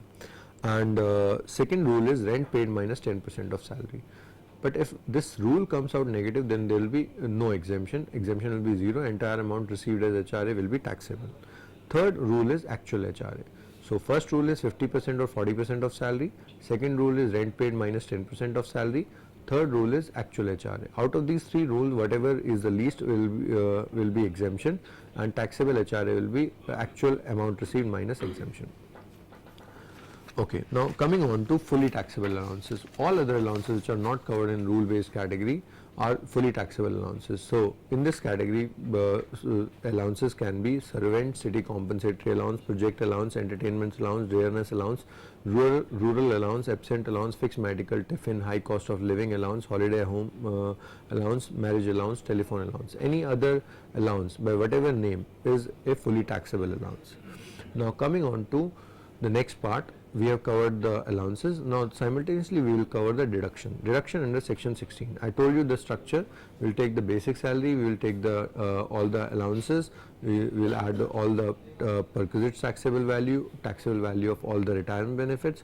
Then we will calculate the gross salary. Out of gross salary, 2 deductions are given which are called deduction under section 16. Deduction under section 16, first deduction is under section 16(2), which is entertainment allowance. Entertainment allowance deduction is only provided to government employees. This deduction is provided to the extent of lower of the 3 limits. First limit is 20% of basic salary. Second limit is rupees 5,000. This 5,000 not per month or per annum. This is fixed 5,000. Maximum exemption for entertainment allowance can be only 5,000 rupee. And third is actual allowance. So out of these 3 amounts, whichever is least, you will get the deduction, not exemption. You will get the deduction, and that deduction will be reduced from the gross salary arrived at. And there is one more deduction of professional tax under section 16(3). This professional tax is also known as employment tax. This you will get if as an employee you have paid some professional tax or employment tax to the state. This deduction is allowed on the payment basis. If you have paid during the previous year, then it will be allowed. If employer has paid, then it will be treated as perquisite. First it will be added to your salary as perquisite, and then it will be allowed in the year. It will be allowed in the year of payment. So, it can happen that employer has to pay this amount, but employer does not pay in the relevant previous year, and employer pays in the next year. So in that case, this amount will be added to your salary in the current year, but as a perquisite, taxable perquisite, but it will be taxable, you will get the deduction of this amount in the next year. Now coming on to treatment of provident fund balances. So provident fund balances are basically, we will study this in 4 categories. One is the statutory provident fund. This is primarily for government employees. I am again and again using the government employees. Government employee meaning is different for each category, each allowance or perquisite. So that we can see in our study text. Government employees primarily include state government and central government employees, but in certain cases employees of public sector undertakings as well as employees of government undertakings are included. In certain cases even university employees are included in that. So treatment of provident fund. Provident fund we said will be discussed in 4 categories: SPF, statutory provident fund; RPF, recognized provident fund; URPF, unrecognized provident fund. There is one more provident fund which is called PPF, public provident fund. We are not discussing PPF here because PPF is an item of section 80C. So we will be discussing this separately. So SPF will divide all the taxable treatment into two parts. One is the periodic contribution and interest thereon, and second is the lump sum amount received on the retirement or death of the employee. Let us start with SPF. In SPF, employer contribution, periodic contribution will be exempt. Employee's contribution is never taxable, but it will be eligible for deduction under section 80C. Interest on outstanding balance will be exempt in case of SPF. Lump sum amount received on retirement or death, in SPF, employer's contribution will be exempt, employee's contribution not taxable, interest on employer's contribution exempt, interest on employee's contribution fully exempt. RPF, Recognized Provident Fund. What is this Recognized Provident Fund? Provident Fund approved by the Commissioner of Income Tax is called as Recognized Provident Fund. In this Provident Fund, employer contribution is exempt up to 12% of salary. This salary is the same as for HRA, basic plus DA part of salary plus percentage commission on turnover. Employee's contribution is not taxable, but it is eligible for under section 80C deduction. Interest on outstanding balance is exempt up to 9.5% per annum. Exempt up to 9.5% per annum. That's why you will see in the real world the PF contribution is kept at 12% of salary, 12% of basic generally. So this is keeping this in mind, because your exemption will be allowed to the extent of only 12% of basic salary for employer's contribution.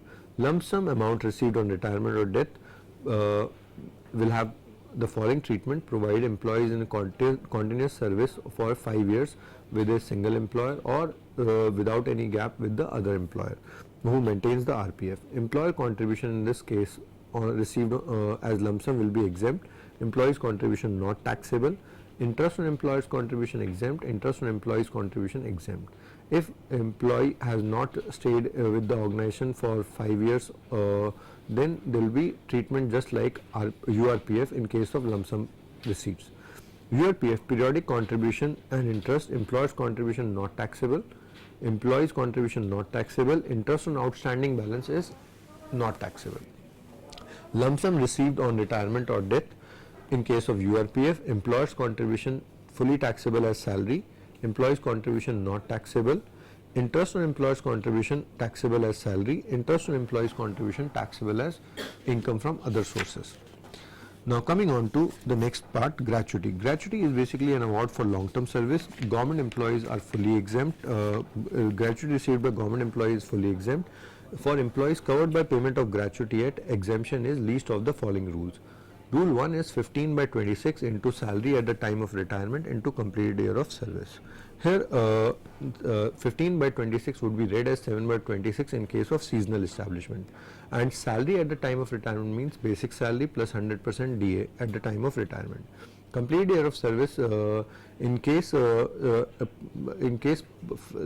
like an employee has completed 12 years 7 months, it will be considered as 13 years, and in case employee has covered 12 years and 5 months, it will be considered as 12 years. So any fraction in excess of 6 months will be considered as full years.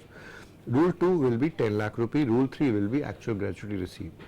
Out of these three rules, the least amount will be exempt, and balance out of amount received will be taxable. So there cannot be negative figure in any exemption. For employees who are not governed by the Payment of Gratuity Act, exemption will be least of the following three rules. Rule 1 is 1/2 into average salary in completed year of service. It will look similar to employees covered by Payment of Gratuity Act rule, but it is not like that. Average 1/2 in this exemption will always be lower as compared to the Payment of Gratuity Act if all the figures are same. 1/2 and second is average salary. Average salary is basically for the last 10 months preceding the month of retirement. Here the word is preceding the month of retirement. In leave salary, we'll see it is the date of retirement. We have to be careful while solving the question.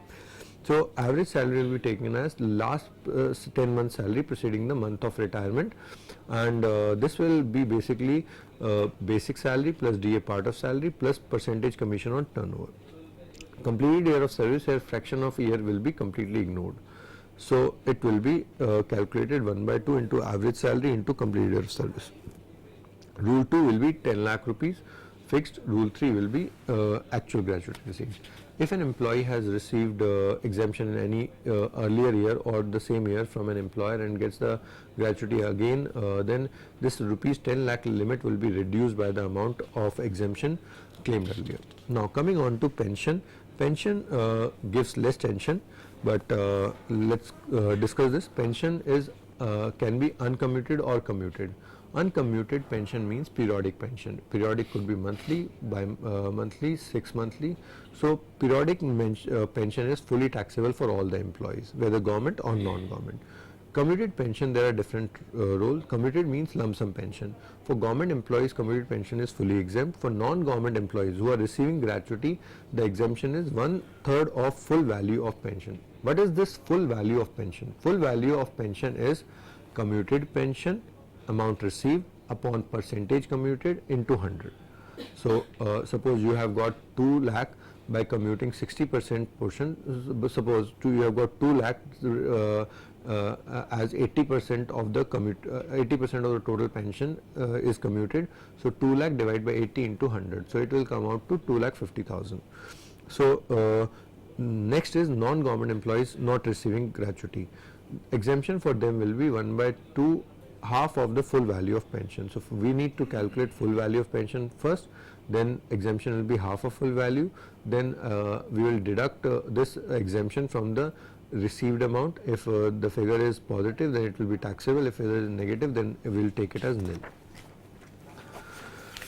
Now coming on to leave salary or leave encashment. Just one joke here. I asked one of the student, I asked in a class, like, what is leave salary? Then one of the student raised her hand and said, leave salary is what we leave. So leave salary is what a person leaves. So it is not like that. This leave salary is a reward in lieu of leaves an employee has not taken, basically. So in employment there are earned leaves which if you are not taking leaves, then you can avail the salary at the in the job itself or at the end of retirement. So leave salary, if is received during employment, it is fully taxable for everyone, whether government or non-government employees. If leave salary is received on retirement or death, then for government employees it is fully exempt. For non-government employees, exemption is least of the following 4 rules. Rule 1 is earned leave into average salary. What is this earned leave? Earned leave is basically you'll have to calculate leave, and you'll have to calculate like this. Leave entitlement. First of all, we need to know leave entitlement. Leave entitlement is like employer gave you leave for how many days in a year. So leave entitlement as per service rule, or leave entitlement as per government rule. Government rules, according to government rule, leave entitlement is only 30 days for each completed year of service. If employer has granted you leave for 45 days, then it will be leave entitlement will be calculated according to 30 days. If employer has granted you only 15 days leave, then leave entitlement will be calculated according to 15 days. So earned leave will be calculated as leave entitlement as per service rule or as per government rule, whichever is lower, into completed year of service, ignoring part of the year, minus leave availed in the service, minus leave encashed during service. So you will get the earned leave. Earned leave into average salary. Average salary here is a salary of last 10 months preceding the date of retirement. In gratuity it was month of retirement, here it is date of retirement. So you have to be careful. And salary means the same, salary of basic salary plus DA part of salary plus percentage commission on turnover. And rule 2 is 10 into average salary, that is 10 months salary. Rule 3 is rupees 3 lakh. Rule 4 is actual leave salary received. So out of these four rules, least will be exempt, and the taxable amount will be actual leave salary minus the exemption. Now moving on to perquisites. Perquisites, basically we are first discussing perquisites are benefits or facilities which are given by employer in kind, or employer has reimbursed the amount to the employee. So In perquisite, we are discussing the first perquisite, which is the free or concessional accommodation facility. This is taxable for all employees. Okay, before moving further, I need to discuss there are certain perquisites which are taxable for specified employees and which are taxable for all employees. Specified employee has become a theoretical thing now, but still we have to study. Specified employees are those employees who are either like director in a company, who are either holding 20% or more shareholding in a company, or 20% or more 20% or more share in profits in a partnership firm or any other entity. They have substantial interest. Or the third filter is employee has cash taxable salary of 50,000 or more during the relevant previous year. So it means if an employee is say earning 5,000 rupees a month, he is a specified employee. So this limit has become theoretical, but we have to remember this limit. So there are certain perquisites like GEMS facility, gas, electricity, water, education, medical and servant facility, which is taxable in the hands of specified employee. So we need to be careful while checking. Employee salary is 4,000, 5,000, then we have to be careful that we have to check whether the employee is a specified employee or not. Okay, all other perquisites primarily are taxable for all the employees. Now coming on to rent-free free or concessional accommodation facility, taxable for all employees. Here we will divide this perquisite into two parts: unfurnished accommodation and furnished accommodation. We will calculate, we will learn to calculate first of all value of unfurnished accommodation, then we will add value of furniture into that to arrive at value of furnished accommodation. Unfurnished accommodation, for perquisite value taxable in the hands of government employee will be license fee as per government rules.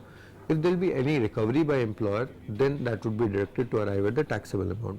Anything amount, if amount is negative, then it will not be taxable at all. Non-government employees, it will depend upon whether accommodation is provided by owned by the employer or accommodation is hired by the employer. If accommodation is owned by the employer, then taxable value of the perquisite depends upon the population of city as per the latest census. If population of the city as per the latest census is up to 10 lakhs, then taxable value is 7.5% of salary. How this salary is calculated? Basically, this is different from salary for HRA purpose. This salary is basic salary plus DA part of salary, taxable portion of all the allowances, bonus on due basis. Bonus only at this place comes on due basis. Fees, taxable portion of all allowances from all employers for the period of accommodation. So you have to remember, from all employers for the period of accommodation. If you are receiving all these things from two employers at the same time, then these two must be included, even if you are getting this facility from only one of the employer. So population up to 10 lakh, 7.5. Again coming back to this, accommodation is owned by employer, then value depends upon population of city. If population is up to 10 lakh, then taxable value is 7.5% of salary. If population is greater than 10 lakh but up to 25 lakh, then taxable value is 10% of salary. If population is greater than 25 lakh, then taxable value is 15% of salary. Next is accommodation if hired by employer, then taxable value is lower of 15% of salary or actual hire charges paid by employer. In both the cases, recovery if any from employee would be deducted to arrive at the value of unfurnished house. For furnished accommodation, taxable value will be value of unfurnished house plus value of furniture. How value of furniture will be calculated? If furniture is owned by employer, then 10% of original cost will be taken. If furniture is hired by employer, then hire charges paid by employer is taken. Recovery if any would be deducted. Hotel accommodation. In case employer has provided hotel accommodation, then taxable value will be lower of 20%, 24% of the salary for the period for which hotel accommodation is provided, or hire charges paid, whichever is lower of 24% of salary or hire charges paid. Recovery if any would be deducted from this. However, this perquisite will not be taxable if accommodation is provided only for up to 15 days on transfer. So if it is provided for more than 15 days, then it will be taxable, otherwise it will not be taxable. Okay, if employee has more than one property, then up to 90 days both properties value, only one property will be taxable. After 90 days both property will be taxable. If employee has been provided an accommodation at two places, then only one place will be governed through this, and after 90 days both the places will be governed. Up to 90 days only one place will be governed. Other perquisite taxable for all employees. Life insurance premium paid by employer is an obligation of employee met by employer, therefore taxable in the hands of employee. Obligation of any other obligation of employee met by employer will be taxable always in hands of all employees. Sale of movable asset. If employer has sold some movable asset to employee, then taxable value will be cost minus depreciation for each completed year of service, each completed year of asset minus recovery if any. Depreciation rates in this case would be computer 50% WDV and motor car 20% WDV, other asset 10% SLM method will be used. If asset is used for 2 years 3 months, after that it is sold, only 2-year depreciation will be calculated. Sale of stock to employee is not taxable. It is not taxable. So you can say sale of only movable asset will be taxable. Use of movable asset. If employer has given asset for use of employee, then if asset is owned by employer, then the taxable value is 10% of original cost. If asset is on hire by employer, then taxable value is higher charges by employer. Recovery if any would be deducted. Use of telephone, mobile, laptop and computer is not taxable in the hands of employees. Gifts. Gifts, in case of gifts if are in cash, then fully taxable. In kind up to 5,000 is exempt and remaining amount is taxable. So if suppose on your marriage employer gives you 10,000 rupees shirt, then out of that 5,000 rupee will be exempt and 5,000 will be taxable. Credit card facility. Actual expenditure incurred will be taxable. For this, proper records need to be maintained for claiming exemption. Proper record will mean credit card statements and the initial charges paid. So you need to make the proper documentation. Club facility, actual expenditure incurred is taxable. Again, proper records need to be maintained for claiming exemption. Health club, if for all, it is for all employees, it is exempt. If it is not for all employees, then it will be taxable. Corporate membership is exempt. Holiday home facility, actual expenditure incurred is taxable in the hands of employee. Market fees is taxable if not provided to all employees. Official tour of employees exempt. Family members tour or extended vacation is taxable in the hands of employee. Meals. Actual expenditure incurred is by employer is taxable. However, there is an exemption up to ₹50 per meal for an employee. Refreshment served in the office apart from alcoholic beverages is exempt. Meals in remote area or offshore installation is completely exempt. Employee stock option plans, taxable value will depend upon fair market value of the shares on exercise date minus recovery if any from employee. Now coming on to perquisite taxable in case of specified employees. However, if these perquisite will be taxable in the hands of all employee if obligation of employee is met by employer. Obligation is it was duty of the employee to pay, but if employer has paid, then it will be said to be obligation of employee met by employer. Suppose income tax is the duty of an employee, but if employer pays it, then it is an obligation of employee met by employer that will be taxable in the hands of all employees, whether specified or non-specified. So coming on to gas, electricity, water facility. If this facility is provided from own sources of employer, then taxable value is manufacturing cost for the units consumed. If it is provided from other sources, not manufactured, not provided from own sources, then cost incurred by employer. Recovery if any by employer would be deducted to arrive at taxable value. Education facility, if school or institution in which education is being provided is owned by employer, then taxable value is market fees in the similar educational institution minus exemption of ₹1,000 per month per child. Here exemption is allowed to dependents also, but dependent brother, dependent sister and other dependents, but this 1,000 exemption will only be available for children of employee.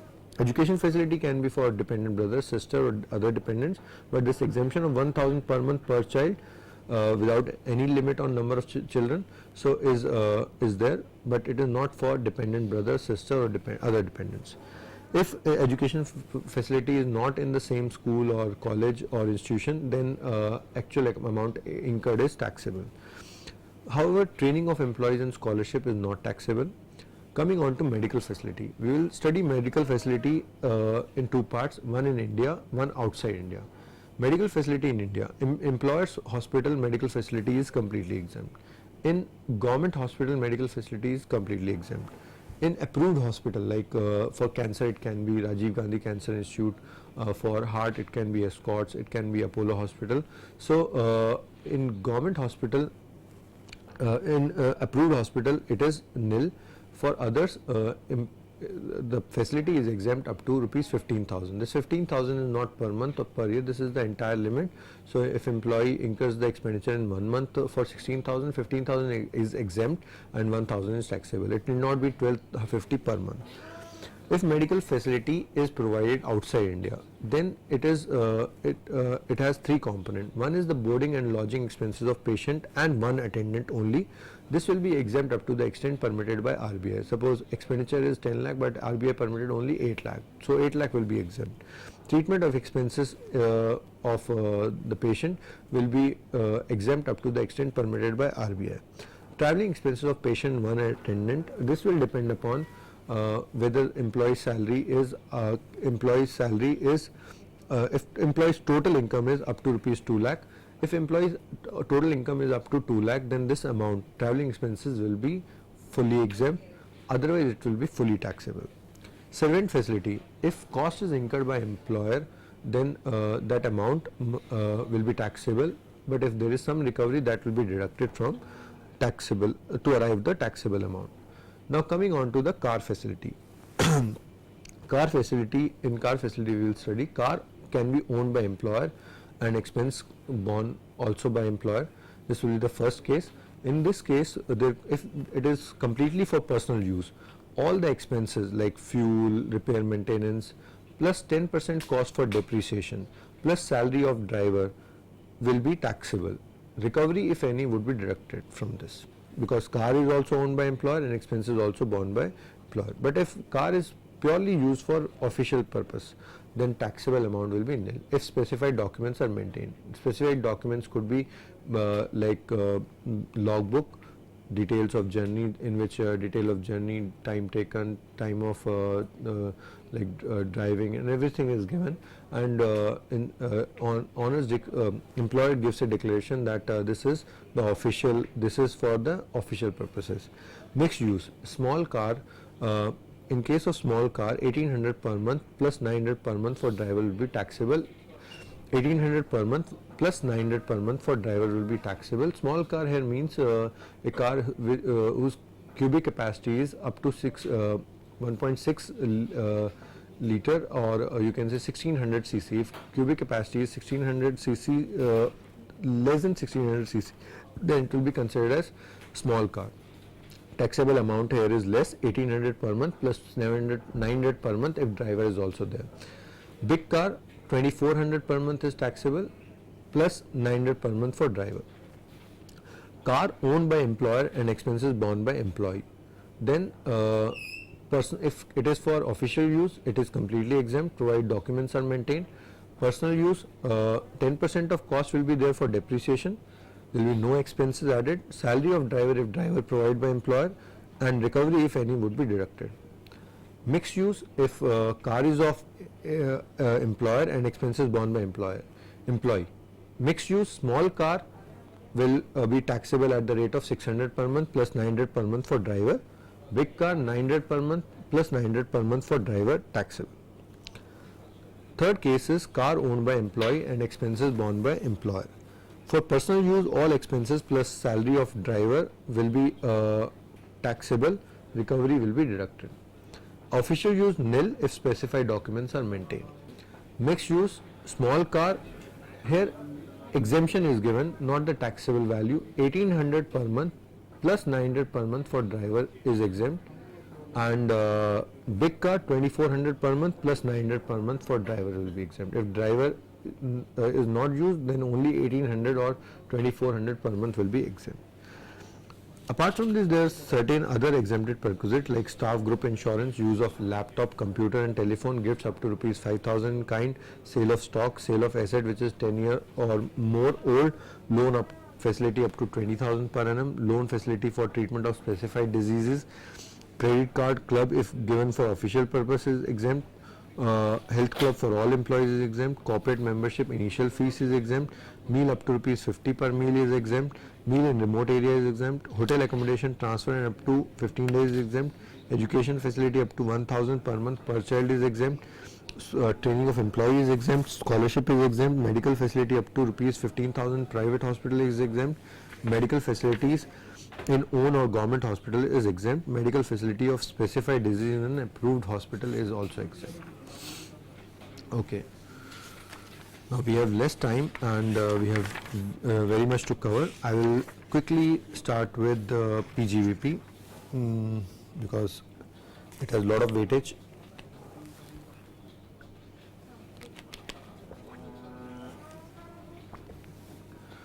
Okay, profit and gains of business profession. Here the charging section is section 28, which provides us the list of all the income which will be taxable as income from profit and gains of business or profession, in which profits from business, profit on sale of import license, subsidy, duty, drawbacks will come, professional gift received in business will also come, salary or interest received by partner from firm will not be taxable as salary income or other sources, it will be taxable as PGVP, non-competing fees, consideration for not sharing know-how will be considered as PGVP, amount received from keyman insurance policy by the businessman by the business will be considered as PGVP income.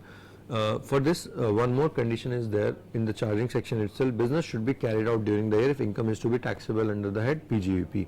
However, there are certain exceptions in which even if business is not carried out during the year and these receipts are there, then also income will be taxable in the relevant previous year. Exception in this case are cancellation of liability. There was any liability and it got cancelled, then it will be taxable in the year of cancellation. Balancing charge, we'll study about this. Balancing charge is basically if suppose the asset is sold, depreciable asset is sold at a more value than carrying value, then it can be balancing charge. You can simply say profit, so that will be taxable in the year of sale. Sale of scientific research asset, recovery of bad debts, these will be taxable in the relevant previous year if received, although business was not carried out during the previous year. Method of accounting will be only cash or mercantile system of accounting as per the choice of the assessee. However, companies cannot follow cash basis of accounting, so for companies it will be only mercantile system of accounting. How the computation will take place for PGVP? Computation is provided under section, computation mechanism is provided under section 29 of the Income Tax Act. We will have to take the profit and loss account, out of which we will take the net profit as per profit and loss account. We will do certain adjustment. The first adjustment would be we will add up all the expenses which are disallowed, or you can say inadmissible expenses, if these have been debited to profit and loss account. So we will disallow all these expenses and will add back. Second thing will be deducting income taxable under all the other heads or income exempt from tax if these have been credited to profit and loss account. Third will be expenses. We will deduct the expenses allowed from business income if these have not been debited to P&L account. And fourth, we will be adding income taxable as PGVP even if not credited to P&L account. Then we will make the final adjustment of depreciation. Depreciation as per P&L account will be disallowed, and depreciation as per tax rules will be allowed. Income, we will get the income under the head PGV, profit and gains of business or profession. Now coming on to admissible deduction, we are going to cover these deduction from section 30 to 37. 30 to 36 are specific deduction, section 37 is a general deduction. Section 30 is basically talking about rent, rates, taxes, current repairs and insurance of building is fully allowed as deduction. Section 31, current repairs and insurance of plant, machinery and furniture is allowed as deduction. Section 32 is about depreciation. Depreciation for claiming depreciation, there are few conditions. For claiming depreciation, assessee need to be owner of the asset, and asset should to be used for business or profession. Depreciation is allowed only on block of assets on return on value basis. Only companies which can follow straight line basis are power generation and distribution companies with whom have the option of following straight line or WDV method.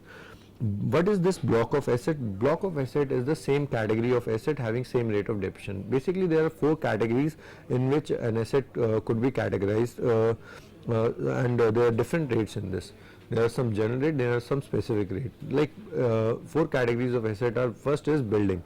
Building, the general rate of taxation, general rate of depreciation is 10%. However, if it is a residential building, then it is 5%, and if it is a temporary structure, then it is 100%. Second category is furniture. Furniture, the tax depreciation rate is 10%. Plant and machinery, the depreciation rate is 15%. This is a wider category. In this, lot of asset come, like computers have the rate of 60%. Then books, annual publications are having tax rate depreciation rate of 100%. Computers or software or other books having depreciation of 60%. So there are pollution control equipment which have depreciation of 100%. Intangible asset, the last category in this is intangible asset. So patent, copyright, trademarks would come under this category, and 25% is the depreciation in this category. So block of asset is, suppose there are 2 building of 10% depreciation and 1 building of 5% depreciation, then 2 building can constitute a block because it is the same category and having same rate of depreciation, and 1 building will be another block. Suppose some plant machinery, furniture is also 10% depreciation, but furniture will not be added with building block. So there will be separate block for furniture. So rate will not only matter. You have this, you should have the same category of asset having same rate of depreciation. Okay. Half rate of depreciation will be allowed if assessee has purchased the asset in the same year and put to use only for less than 80 days, less than 180 days. Okay, there are some few more provision. If block is empty, that is all the assets of block have been sold or transferred, then there will be no depreciation. Also, if WDV becomes negative, then there will be no depreciation.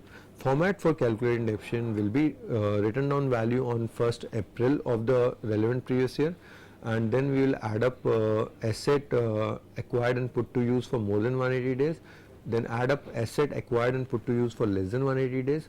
We will calculate the total asset, and then if there is some disposal of asset during the relevant previous year, we will deduct the sale proceeds of that. We will arrive at the WDV before depreciation.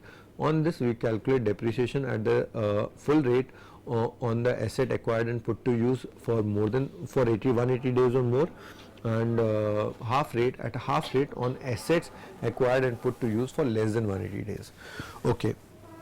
Now coming on to if block is empty or closing written down value is nil or negative, then there will be no depreciation in that year. In that case, short term capital gain or short term capital loss will arise. How this will be calculated? If depreciation is nil, we have to calculate like this: sale minus opening written down value minus purchases or acquisition minus transfer expenses. So this resultant figure, if positive, will be short term capital gain, if negative will be short term capital loss. Coming on to section 35, scientific research, we will divide this into few categories. First is in-house research. In-house research must be related to the business of assessee. 100% expenses allowed, whether revenue or capital, on in-house research, other than cost of land. Cost of land will not be allowed as reduction, even though it is a capital expenditure. Expenditure incurred 3 years prior to the commencement of business will also be allowed as reduction fully, apart from cost of land. If company must be engaged in any business other than Schedule 11 business. Schedule 11 specifies some business like PD leaves manufacturing. There are some other business, Almira, etc. So you can see the Schedule 11 list. So companies engaged in Schedule 11 business are not entitled for this reduction. Other companies are allowed. Revenue expenditure basically means salary of research person, raw material and rent of premises. Capital expenditure will mean building, plant machinery, furniture. No deduction will be allowed on land or its development. Now coming on to contribution. If this was about in-house scientific research, now contribution to outsiders. Contribution can be for scientific research or social research. It can be related or unrelated to the business of SSC. If contribution is to IIT, National Laboratory Approved University, then deduction is 2 times the contribution. If suppose you have contributed 100 lakh, deduction is 200 lakhs. Now moving on to section 35D. Section 35D is about preliminary expenses. Preliminary expenses are basically expenses on feasibility report, market survey, project report, printing of memorandum of association, article of association, prospectus, registration fees, expenditure on issue of shares or debentures. So these expenses are allowed to Indian company or non-corporate resident SSC. Foreign companies are not allowed, and apart from that, non-corporate resident SSCs are only allowed which have industrial undertaking. Why these are allowed? For setting up of business or for expansion or setting up of business. These are allowed. For company, the maximum limit which is allowed is a lower of 5% of cost of project or 5% of capital employed. Where cost of project mean expenditure on land, building, plant, machinery, furniture. Capital employed means share, debenture, long-term loan. For others, that is non-corporate resident SSCs, maximum limit for this expenditure allowance is 5% of cost of project. So we will compare the actual expenditure with the 5% of cost of project, and lower amount will be allowed. This deduction will be allowed in 5 equal annual installment from the year of setting up of the business. Now coming on to section 36. Section 36 talks about many deduction. Some of these are: insurance premium of stock in trade is allowed as deduction. Payment to employees, insurance premium on health of employees will be allowed as deduction, provided it is otherwise than by way of cash. It can be by way of DD, check, credit card, debit card, etc. Bonus or commission to employees will be allowed as deduction, subject to section 43B, which says deduction will be allowed in the year of payment, not in the year of accrual. If payment has been made up to due date of return, then it is allowed in the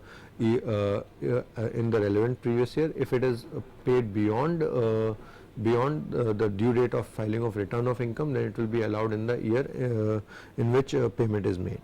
So it is not allowed in accrual basis in that case. Employer's contribution to recognized provident fund or approved gratuity fund will be allowed, subject to section 43B again.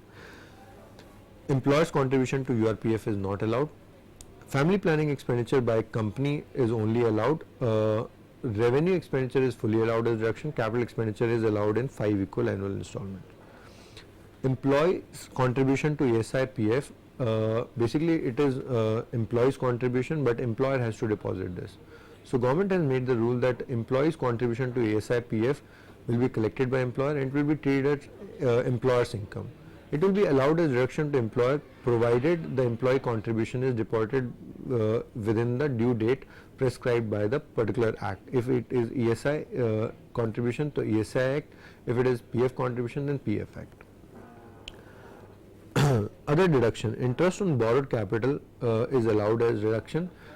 Interest before the asset is put to use is not allowed as deduction, rather that is capitalized. Bad debt written off is fully allowed as deduction. So these were some of the expenses which are allowed under section 36. Now coming on to section 37. Section 37 talks about general deductions. General deductions are those which are not covered under section 30 to 36. These are expenditure incurred only for business or profession. These have a few criteria to meet. The expenditure should be revenue expenditure. If it is a capital expenditure, it is not allowed. Only deduction will be allowed on that. It should not be personal in nature. If it is personal in nature, then not allowed. It is only wholly incurred for business or profession. So if these 3 conditions are satisfied, even if the expenditure does not fall under the category of section 30 to 36, then also it will be allowed under section 37. Penalty under the law is not allowed as deduction. However, penalty for the contract is allowed as deduction. Advertisement in political party is not allowed as deduction. Expenditure on CSR activities will also not be allowed as deduction. Now coming on to inadmissible expenses. So as there is a list of admissible expenses under Income Tax Act, there is a list of inadmissible expenses as well. Section 40 small a gives the first list. Income tax, wealth tax, corporate dividend tax is not allowed as deduction. However, excise, custom and service tax are allowed as deduction. Section 40 capital A2, payment to relatives are not if there is unreasonable amount of payment as compared to the market value, then that is disallowed as deduction. Section 40 capital A3, cash expenditure payment in excess of rupees 20,000 in a single day otherwise than by an account pay, check or draft is disallowed. However, there are certain exceptions to this rule. Payment to bank, financial institution, government, bank holiday, villages not served by bank, producer of agriculture or poultry farm, dairy will not be allowed as deduction. Transporters up to 35,000 can be paid in cash. Section 43B, deduction allowed only on payment basis. Under this category, expenditures are tax, duty, interest to banks, interest to financial institution, bonus or commission, leave encashment, employer's contribution to provident fund, approved gratuity fund. Payments on or before, if payment of these expenditure is done on or before the return of income date, the deduction will be in the year of accrual. If it is after due date of return of income, the deduction will be in the year of payment. Now quickly move on to presumptive taxation. Section 44 AD, it applies to the small businesses where turnover is up to 100 lakhs. Assumed profit will be 8% of turnover. Remaining 92% of expenditure will be allowed. SSC has the option to claim lower profit or losses but needs to maintain accounts and get these audited. Section 44 AE, this is on plying of trucks. This applies when an SSC has at any time during the year, previous year, had 10 or less than 10 trucks during the previous year. In this, profit is calculated as heavy or other vehicle. Profit is 7,500. Earlier there used to be two categories, heavy vehicle, light vehicles. Now there is only one category where profit is 7,500 per month or part of the month for each truck. Common provision for both these sections are section 30 to 38 will be deemed to be allowed. Depreciation is deemed to be allowed. Section 70 to 80 is applicable, that is for set off and carry forward of losses. Deduction under section 80C to 80U will be applicable. Salary or interest by firm to partner will be allowed as a deduction. If it is individual or company, then no other deduction is allowed, but salary by firm or interest by firm to a partner, that will be allowed as deduction.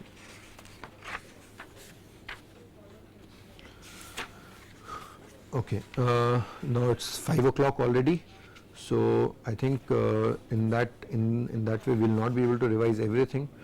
It would be better if I take your specific queries and these queries can be discussed. There are a lot of queries.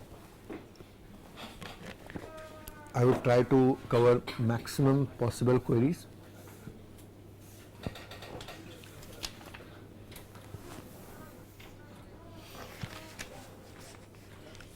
Okay, the first question being asked is, what is transfer pricing? Okay, transfer pricing comes under the international taxation part of your syllabus. Transfer pricing is basically a costing concept, not a taxation concept. It is used when it was primarily for the group companies. Basically what used to happen was group companies used to transfer their product or services to their subsidiaries or sub-subsidiaries at a price. Suppose one company, Coca-Cola US, and one company is Coca-Cola India. If Coca-Cola India is selling its product to Coca-Cola India at one price, that price is known as the transfer price. Now that price can be different or can be same as the market price of that product. Government wants to check whether there is any tax leakage because of the transfer price being set by the group, because group may have objective to lower its tax liability at the places where tax rates are quite high, just like India. So government, so company group has this group may have this objective in mind to reduce its tax liability by manipulating the prices. So government wants to check this manipulation so that there should not be tax loss to the government. So that's why government introduced this transfer pricing provision in 2002, I think 2002. It was around 13 years back. So transfer pricing is basically applied for group companies pricing, where the price set between the group companies is checked with the independent companies' prices and then compared, and if because of this loss is happening to the government is getting less amount as tax what otherwise it could have by following the market prices, then government applies the arm length price, which is basically in general terms is the market price. Earlier it was only on international transactions, that is between one or more foreign companies and Indian company, but now it is applicable on all the SSCs. It is applicable on domestic transaction as well as international transactions. Okay, next question is surcharge for domestic companies and individual increased from 10% to 12%? Not now, it is only 10%. Implication of Finance Bill 2015 on direct taxes.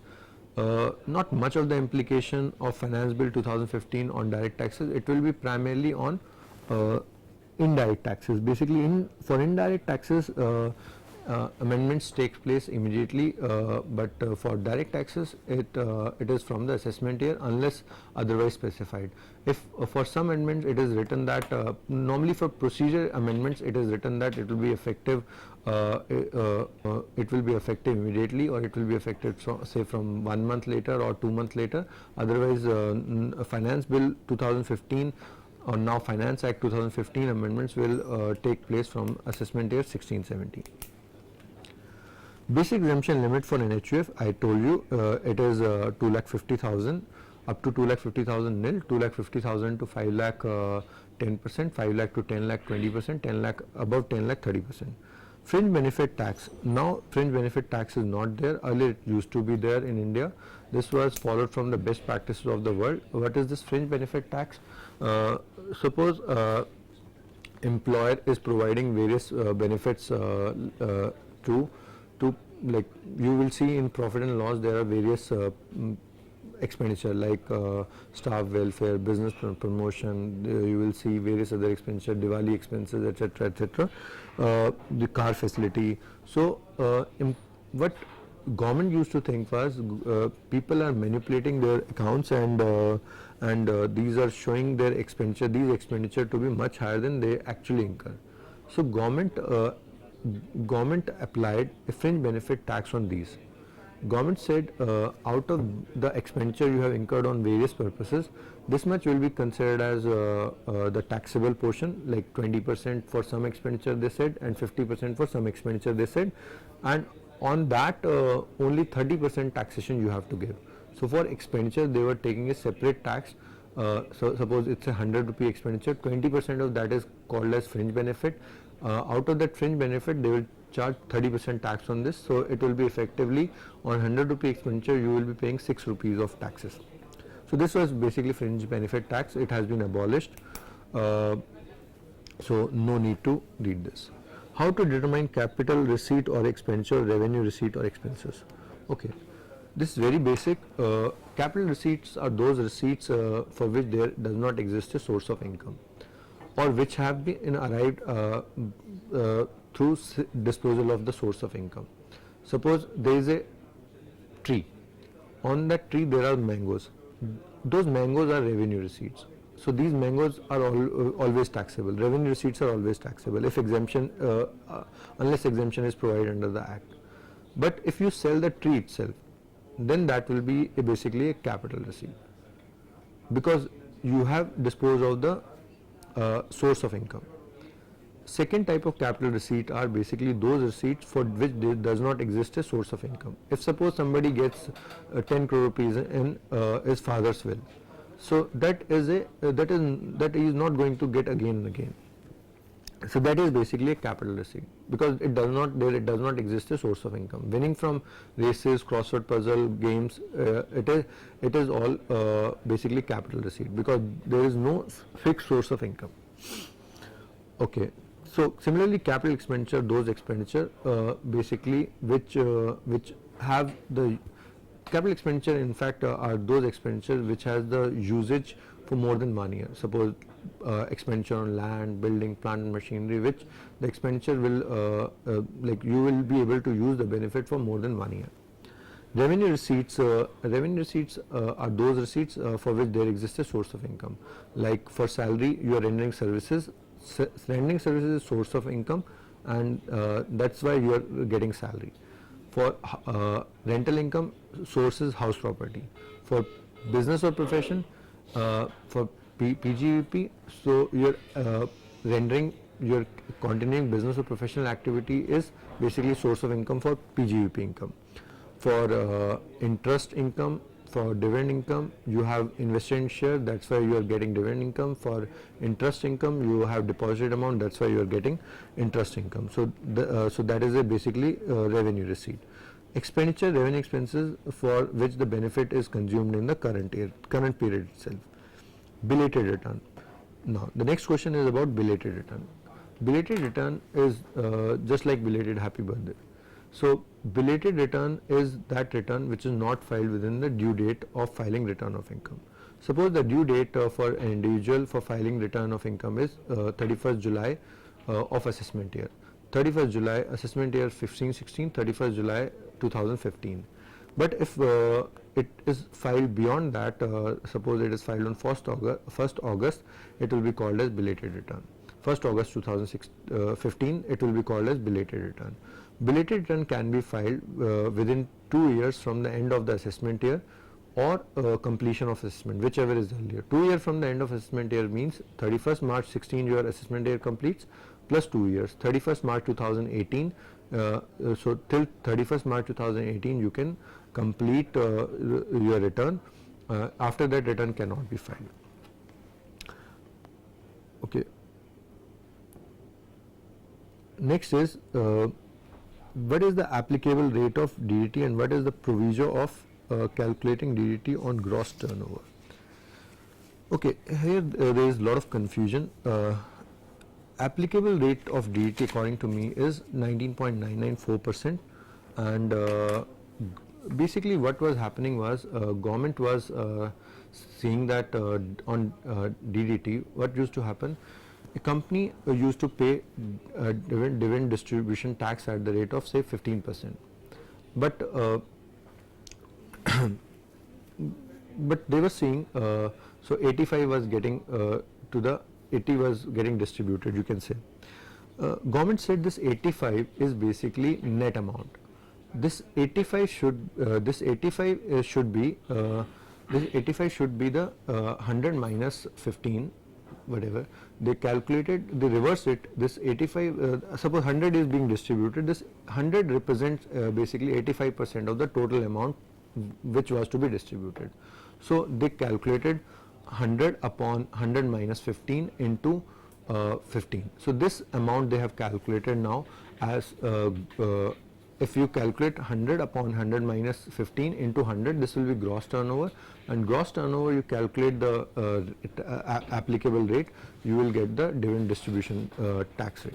So it will be calculated on gross turnover. It will be grossing up will be done by the amount of dividend distributed upon 100 minus the dividend distribution rate into 100. Whether AMT, alternate minimum tax, and rebate under section 87A can be taken together. AMT is not a rebate, first of all. Alternate minimum tax is a tax applicable, just like we have MAT for companies, AMT is for other assessees. So there is no correlation between these. AMT is the payable amount, and rebate under section 87A can be taken separately. The registration of transfer of shares without an instrument of transfer is not void. Okay, registration of transfer of shares without an instrument of transfer is not void. Okay, this I will get back to you on this question. One second.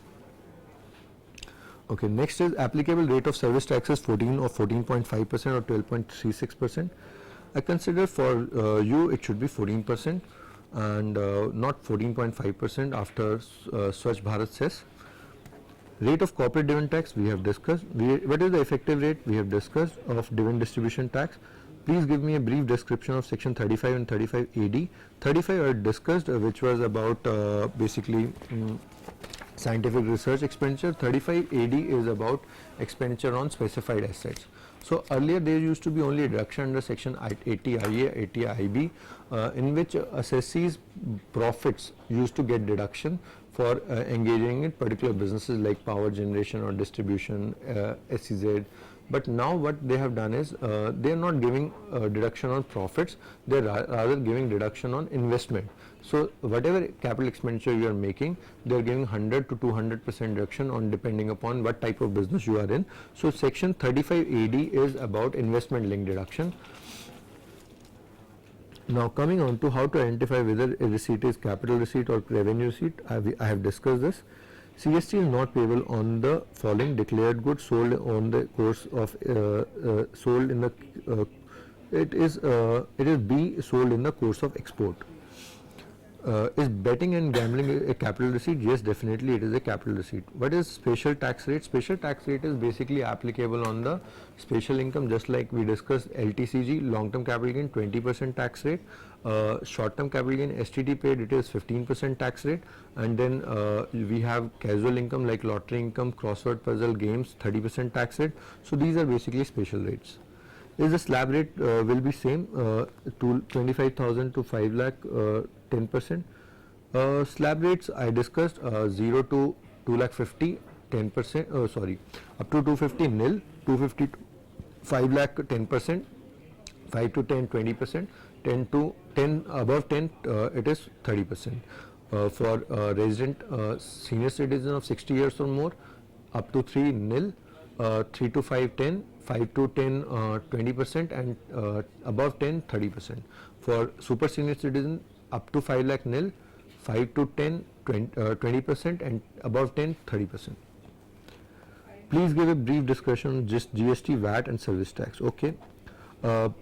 GST is goods and service tax, in which all maximum, I should not say all, but all the indirect taxes, maximum of indirect taxes like excise, service tax, state level taxes will get merged into one tax, and there will be two-tier structure in which central government will get some portion and state government will get some portion. VAT is basically value added tax. This is on the sale of goods. This is levied when a transaction of sale of goods takes place within the state. So if the transaction is within the state, then it is value added tax, and it is not charged on every sale. Basically we calculate the output tax, out of that we give the input tax credit on purchases, whatever tax we have paid on inputs, and we arrive at the VAT liability. Service tax is basically tax on services. Earlier it used to be levied through selective approach, only few services were taxable. Around when government changed this approach from selective approach to comprehensive approach, there used to be around 130 services which were taxable, but now government has given a comprehensive list. Government has followed a comprehensive approach in which all services are taxable except the few.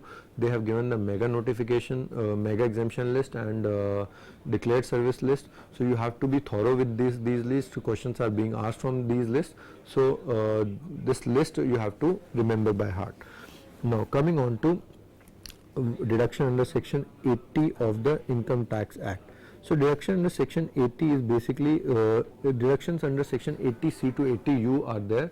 So these are called deduction under chapter 6A also. So these deduction are basically two types of deduction. One is the basically investment linked deduction, and second is the deduction on the basis of savings made in this, like if you deposit the money in LIC, or you pay LIC premium, or you deposit PPF. So these are saving based deduction, and there are some deduction which are like section 80IA, 80IB, 80ID, in which you get deduction on the profits basically.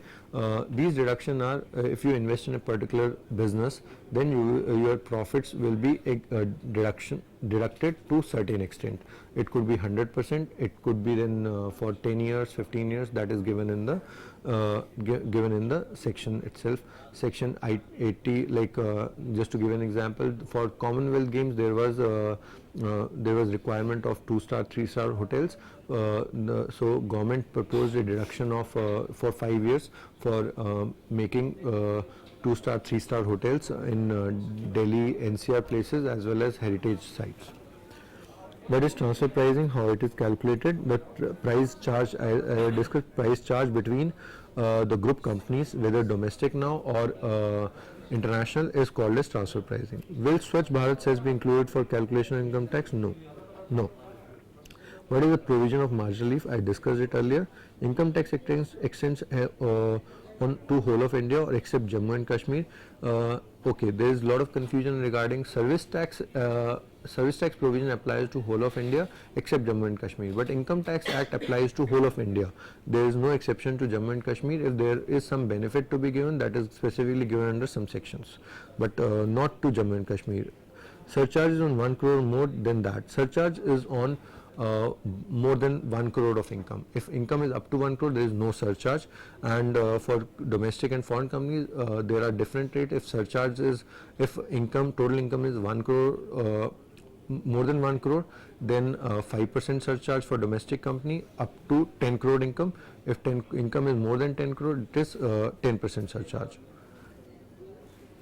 How to calculate marginal relief? I have covered that. How rebate is different from exemption? Okay, exemption is basically your income was going to be taxable, but government has exempted it specifically. Government has given exemption under section 10 of the 10 or 11 or 12, 13 of the act. Rebate is already income has been calculated, income has been added, and then after calculating the rebate is primarily from the tax and exemption is from the income. That is the basic difference. Please explain surcharge and marginal relief with example. Okay, I don't think so there is too much of time left for this. Please clear the section 100 to 104 in foreign transaction. Okay, I'll have to see this. These are 100 to 104s. What will be the GAV when there is vacancy and when not? Okay, this I can discuss. When there is vacancy, then GAV is expected rent. In both the cases in approach I discussed, GAV is higher of expected or actual rent. But if because of vacancy actual rent is lower, then actual rent will be taken as GAV. But if actual rent is lower than expected rent due to some other reason, then higher value will be, then expected rent will be taken as GAV. If there is no vacancy, then always the basic principle, expected rent or actual rent, whichever is higher, will be taken as GAV. What will be GAV where expected rent is less than actual? Expected rent is less than actual, then actual rent will be GAV. If expected rent is less than actual rent, then actual rent will be GAV. Very simple. How to calculate pre-construction period? Pre-construction period, suppose, let me give you an example.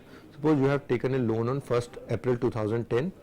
Your purchase or construction is completed on 31st July 12 and your repayment is on 31st December 2012. So, 1st April 2010 period starts. First limit is 31st March immediately preceding the date of purchase or construction, that is 31st March 2012. Second limit is 31st December 2012, that is repayment. So we have to take earlier of these two dates, 31st March 12, 31st December 12. So 1st April 10 to 31st March 12, that is 2 years, will be considered as pre-construction period, and this interest will be allowed in 5 equal annual installments from the year in which purchase or construction takes place. So if it is 12-13 year of purchase or construction, then 12-13 will be first year, 13-14, 14-15, 15-16, 16-17. Our year 14-15 comes in between, so we will be allowed 1/5 deduction. Following are the details of the property. I will not be able to solve here now. Okay. When property is owned by 3 corners, then each corner will be entitled to the deduction of 30,000, 2 lakh each. Yes, that is true. In case of co-owners, if they have self-occupied house property, then they will be allowed deduction of 30,000, 2 lakh each, as the case may be. That is a benefit. Deduction under section 80G on account of donation is allowed for any assessee or individual or HUF only. Deduction under section 80G is allowed for all the assessees. So it is not for only for individual or HUF. What is the difference between exempt and fully exempt? Fully exempt means nothing is tax. So income is like certain incomes are fully exempt, like dividend income from Indian company is fully exempt, long term capital gain STD paid is fully exempt. So but for certain income we have to calculate through rules. That provision have been given, like HRA exemption is calculated from the least of the rules I told you. So least of that rule will be exempt amount, remaining would be taxable. So it is I think I have taken most of the queries. Now time has reached to say goodbye, and thank you so much. You can still send your queries to institute, and I will answer those queries and will give you provide you answer for that. Thank you so much.